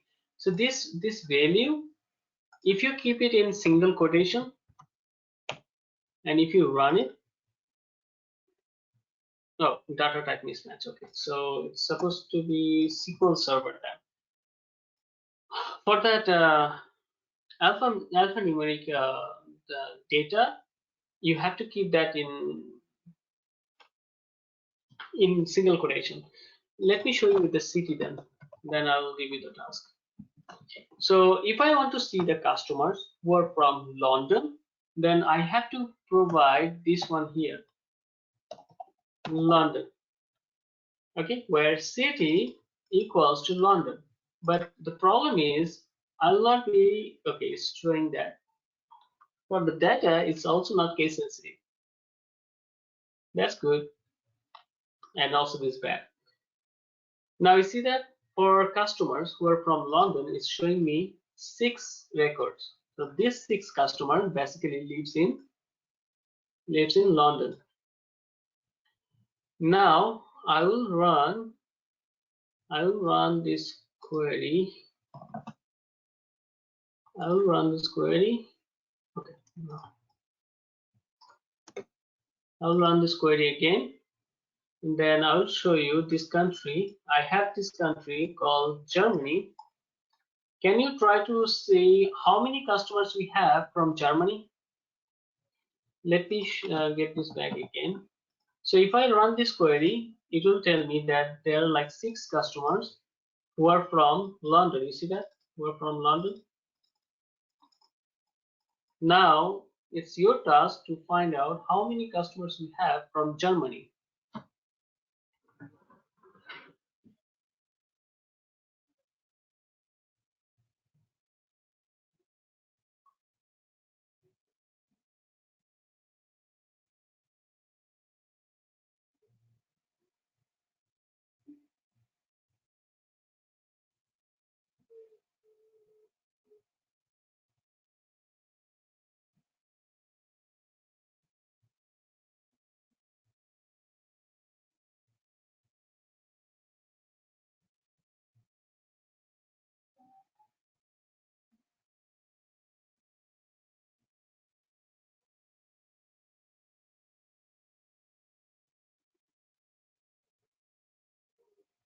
So you have to give me the number of records found, and please send it only to me.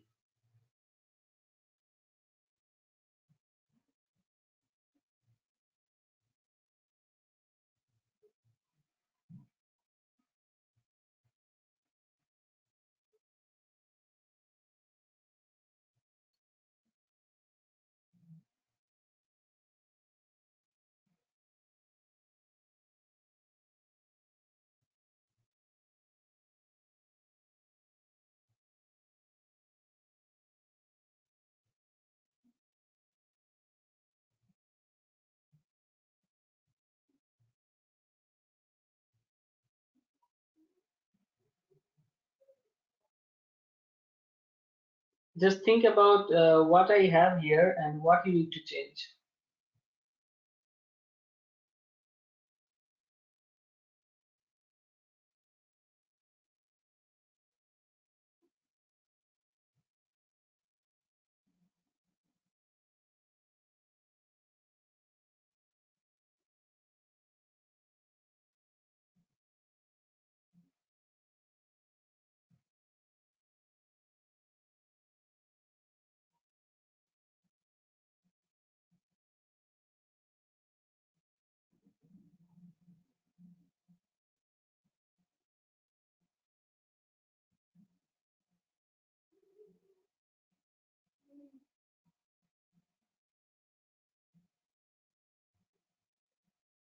Okay, I got one answer.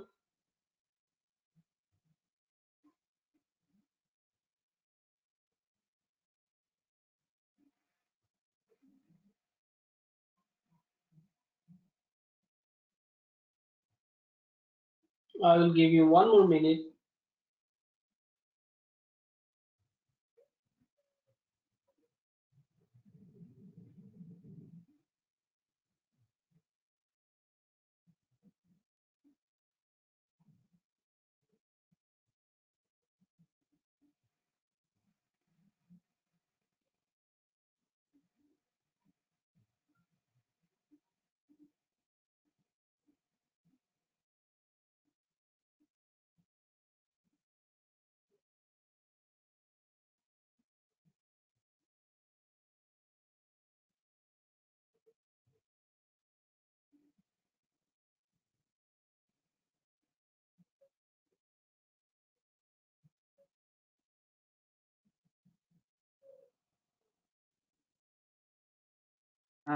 My W3 school is not working. It's always showing no result found. I don't know why. I would like to share my screen. Definitely.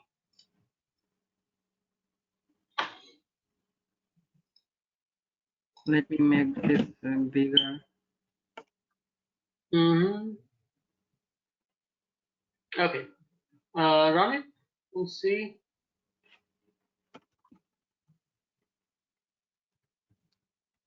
No, city. Germany is not a city. Okay, you have to change the column name or the variable, either one. Okay. Run this go. It's not showing anything. Okay. Instead of Germany, that Germany G, can you capital make that uppercase G? Run it. So you are That's using Google Chrome, right? yeah. Okay. So there is a problem that there is not a problem. They have like different thing for different browser. For Firefox, they are using MySQL, and for this Chrome, they are using SQL Server. That I believe. So that is why when I run that, previously I was using Chrome, and that's why it was case sensitive, and it was not showing that the output. It was saying that no result. But today I'm using Firefox, and it's showing that. Usually in data, it's case sensitive. So whenever using, it's better if you use Chrome. I will suggest you to all of you to use Chrome to when you are working in this website. Thank you very much. All important things I just learned. So Yeah. it's better to always go with the good practice. So go with the G uppercase, any country name. Yes, that's true. Okay, thank you. No problem. Okay, so I got two submission here. One is from Salma Afrin, one is from Beauty, and they both say that it's 11. So let's check it out. So is it 11 or something else? Country, I got one more out, two more here. Okay, why is not typing here? Oh, I'm typing wrong place. Country, and then it's Germany. Let me type in this format, Germany, and then run SQL. So I have 11 records, which is correct. So you all are right. So we got 11 results here, 11 entries here for this query. That means that we have total 11 customers who are from Germany. Now let's try to do one more time. Can you please see if we have the customer, how many customers we have from Berlin city, Berlin.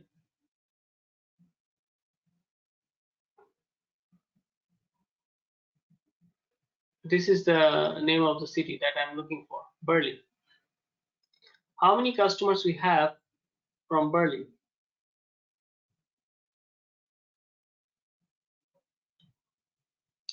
Okay, your answer is, I believe, right. I got one submission already. Yeah, I think you are right. Berlin. So if I run this query, it will show me there is a 1. Now change this city to London again. Let's go to the London and then run it and see how many entries we have, how many customers we have from London.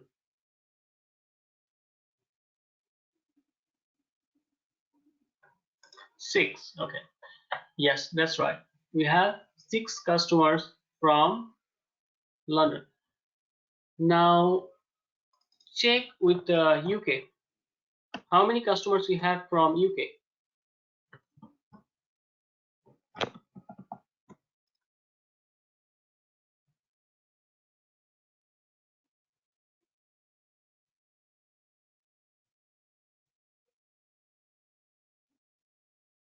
How many customers we have from UK? Yes, I think that's right. Anyone else wants to submit that? I got one submission. That is 7.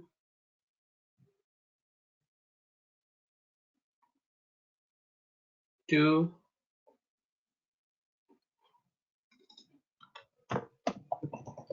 country, and it's UK. So from UK we have 7 customer, and out of these 7 customer, 6 customer we have from London. Okay. Now I have to find out that how many customers we have from UK, but also from city London. So there is something like we have to find out like the customers who are from London, who are from UK, but also from London. So that's mean that we have 2 conditions here. One is country is UK, and another is city equals to London. Now the thing is, there is like 2 conditions, and in Java you already know that if we have multiple conditions, we cannot just type multiple conditions. It's not going to work. It's just not going to work because I have 2 conditions here. If you remember, in Java, if you have a multiple condition, we can use and or, right? We have 2 options. Either we can use and or we can use or. So the and sign was, if you remember, it was like this. In query, you don't need to use any sign of that. You just need to type and. And is also a keyword. If you see this become blue, so this is also a keyword. Okay, so if you have 2 conditions that need to be matched, then you have to use and. It's just like the same concept we have in Java. So I want to see the customers who are from UK, but also from London. Just type that and run it. Then you'll see 6 customers, because 6 customers are from London and also from UK.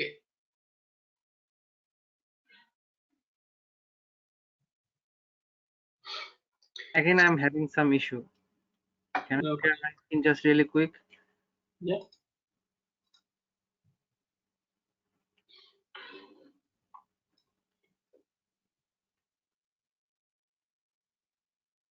So where country equal to UK and city London, I'm trying to run and it's saying cannot prepare statement 1, so such column country.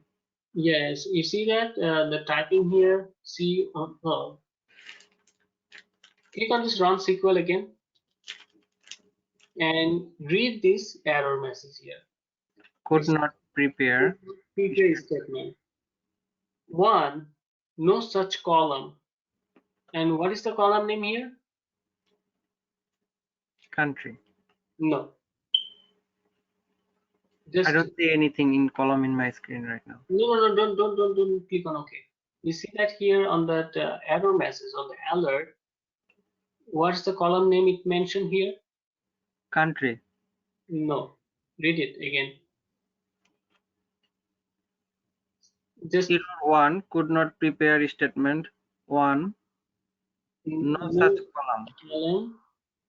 And it's not a country, it's COUNRTY. So that is a typing mistake. So you have to click on OK in the alert, and then you can change it. Okay. So you have to change. You have to check the column name.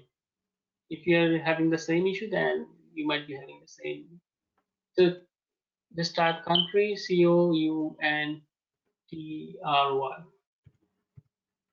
Okay. Now click on run SQL. And over here, I also figure it out like if I also like exactly like before, if I put like lowercase l, it doesn't work. Yes, because you are using Chrome. Yeah.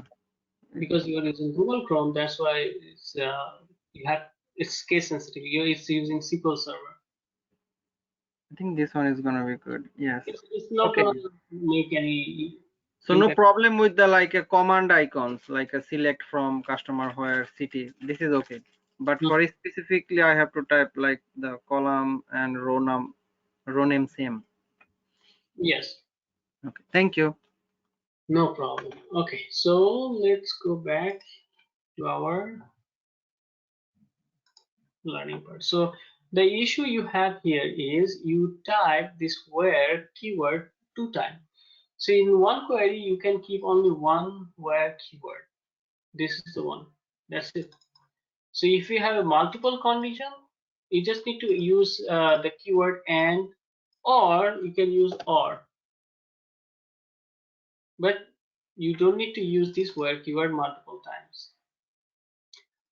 Okay, so we already know how this and work in Java, right? So I'm going to ask you something here.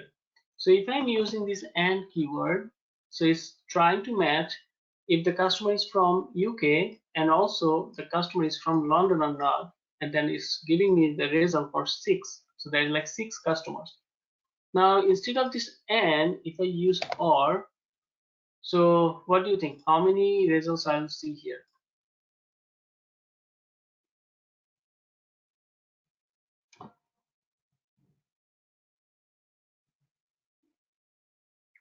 Any 7. idea?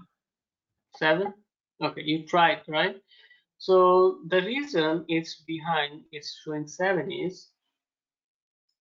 I'm trying to tell my query, okay, so go for the customers who are from UK or from City London.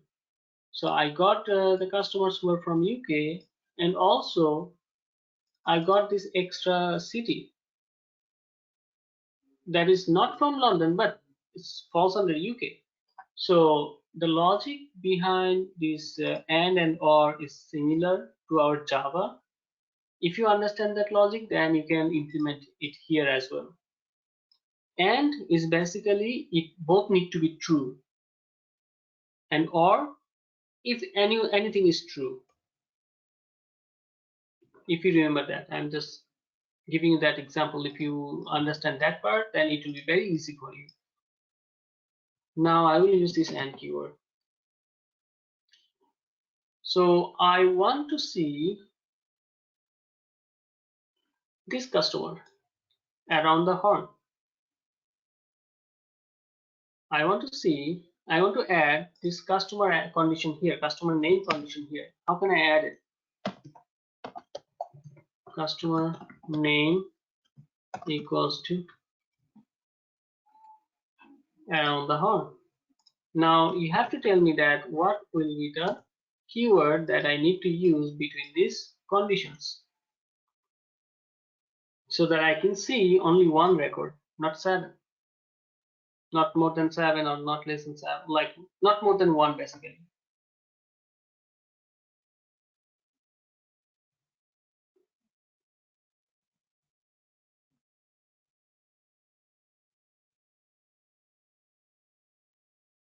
What you want me to do us like a? Which keyword I use here? And keyword or keyword? I think it's better to be specific. Let's use and. Okay, so if you are using and, then this query is very specific. You see that I'm trying to see if that customer is from London and is from UK or not. So it should be very specific. You see that I have only one customer with this information. In your case, whenever you are working in a project, you might be working with this kind of situation where you have to use multiple conditions. You have to match multiple conditions. Okay. Now this is your task. So you have to find out the customers from UK and Germany. Okay, find out the customers from UK and Germany, and you have to give me the number of customers that you can see, the records of number of records.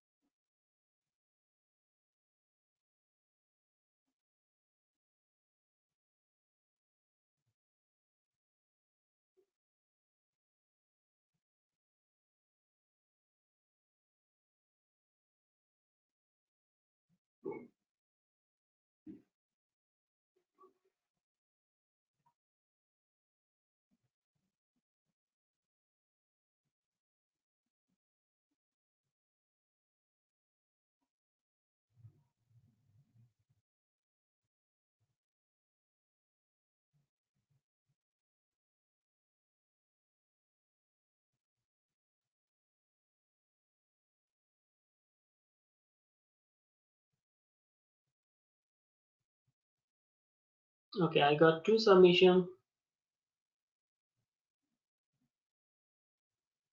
and they are both all right.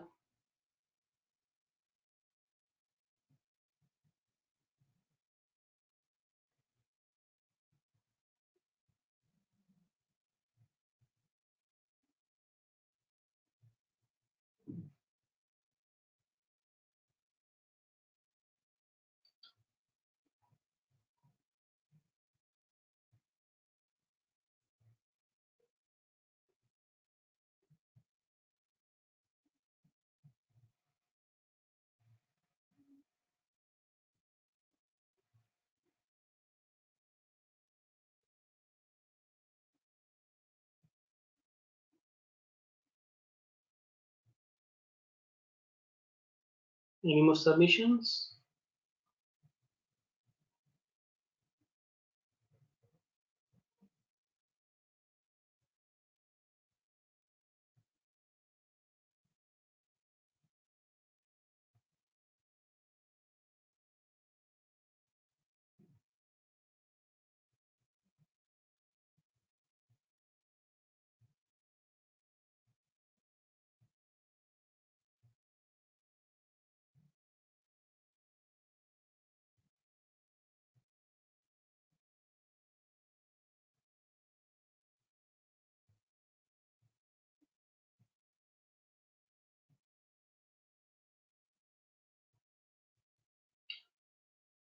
Okay, I'm still waiting.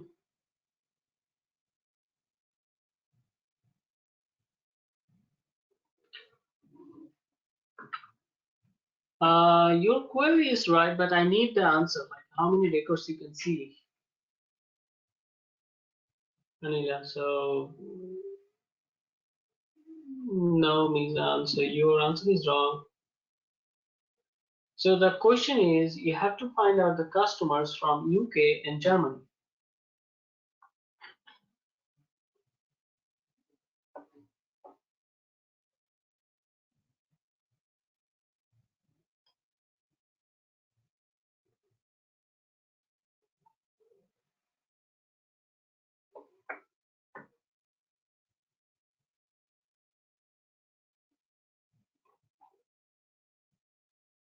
The answer, no, you're so doing it wrong. Okay,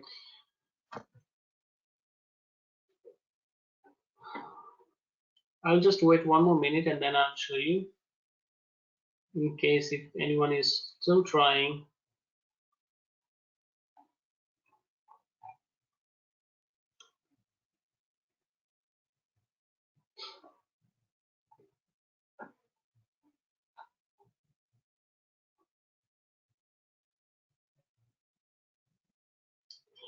Okay, so first of all, if you have a multiple condition, you have to type this thing multiple times. So if you are using, if you have one more time country equals to Germany, then you cannot just type, okay, so because I have 2 countries with the condition, I can type like this. I cannot do that. I cannot do that. So if you have a multiple condition, you have to type that column name for multiple times. You have to do that for multiple times. Now, the big question is, which keyword I should use here? And keyword or keyword? So you have to think logically here. So if I use and keyword, you'll see there is no result. There is something missing. Okay, so because of this line. So you see that there is no result, so 0 records. Now think logically. If you are saying and, that's mean that that customer needs to be from Germany and from UK, which is not possible. The customer can only be from Germany or from UK. So we cannot use this and keyword here. We have to use or keyword. So it will get all the customers from UK as well as it will get all the customers from Germany. So if you run the query, it will give you 18 records. So whoever got this 18, they got it right, they wrote it correctly, the query, they wrote it correctly. So they got this 18. Okay. Now let's try one more time. I want to see the customers from US. Let me see that we have USA. So you have to add this US here. Let me check.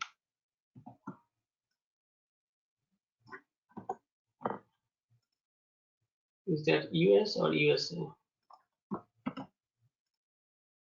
Oh, USA. Okay. Now it's your turn. Find out the customers from UK, Germany, and USA.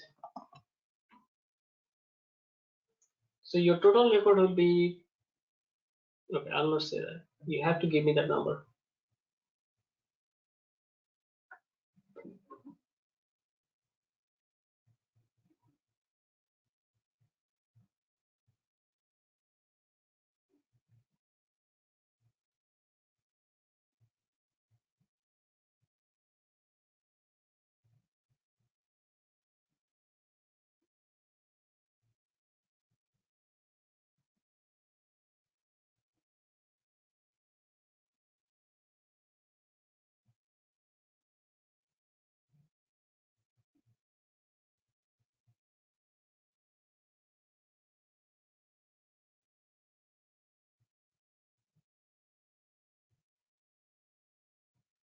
Okay, yes, that is right. Salma, that is right.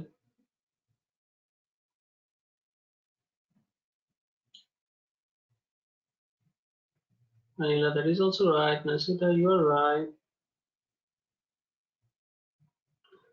Okay, so I got some submission here, so let's check it out because it's almost 10. So we are almost there. So it's just like you added one more condition here. Country equals to USA. Then remove this one, I will remove this part and then run SQL. So it will be 31. Now, the last thing that we learned today is if you have multiple conditions and in multiple conditions you have multiple like the same columns you are using for multiple times, so we can make this multiple things in one. Like you don't need to type this multiple condition like multiple column name. Sorry, you don't need to type the same column name for multiple times. So there is a way, and we will learn that now. So if you have a country for 3 times, instead of 3 times, just remove all these 3 and all this or sign as well. And let's say that these are like values, right? So whenever you have values, we always separate that value by commas, okay? Now also keep that in a bracket, like this. Just only thing that you need to change here is you have to use a keyword, okay? So here instead of equal sign, if you just use in. So I want to see the customers who are from UK, Germany, and USA. So this country means that this country in UK, Germany, and USA. So you have to use this in keyword. Okay. So once you do this in keyword and you have multiple column name, like not column name, I mean that multiple values, just run this query. It will give you the same results. If you want to add more, like Mexico, just add comma, Mexico, then run it, then it will give you the customers with that informations. Okay, so you have to use this in keyword.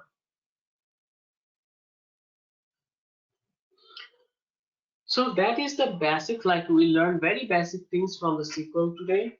So do some more practice. Whatever we learned today, do some more practice on these things that we just learned. On the next session, we'll learn some functions and we'll learn how we can join multiple tables and why we need to do this join. Okay, we'll learn that in our next session. It's a very small thing, simple thing. If you just understand only one, if you understand one join, you can join like 10 or 20 tables. If you just have idea about how to do the join between two tables, then you can join multiple tables. So we'll do that in our next session. So whatever we learned today, the basic, the queries, just do some practice on that. And make sure that you at least do some practice, because in the next session, before I start the session, I'll give you some tasks and you have to do that. Okay. Okay. So any question? Anything that you didn't understand today? After the break, not before the break. You want us to recommend like use the Google Chrome or Firefox? I'll recommend use Google Chrome, because in that way you will be like using the case sensitive values, so it will help you in the real world. Okay, thanks. No problem. Any other questions? No? Okay. So if you don't have any question, we're done for today. We'll see again on Thursday, and Thursday is the last session for yeah, Java. It's kind of like when you do practice, it will be very easy. SQL is very easy when you do the easy stuffs, but it's also very difficult when you have to write a big query, like multiple queries, like inner joins, multiple joins. Like a lot of things can happen, but usually that is done by the developers. As a tester, we have to write very simple query. Sometimes we have to write the like complex query, but we can take help from online. Like just type that what is this query, or how we write this query. So we always get the help from online. But usually the complex query is written by the developers. Yes, that's true. SQL is simple and easy to understand, easy to get to work with. Java, it's taken a little time. Like once you understand the basic, then it's very easy. Any other thing? Any other questions? Nope. Okay, so we're done for today. Please do some practice, because you will definitely get some queries, not queries, the questions you have to solve before we start the next session, next Thursday session. Okay. Thank you.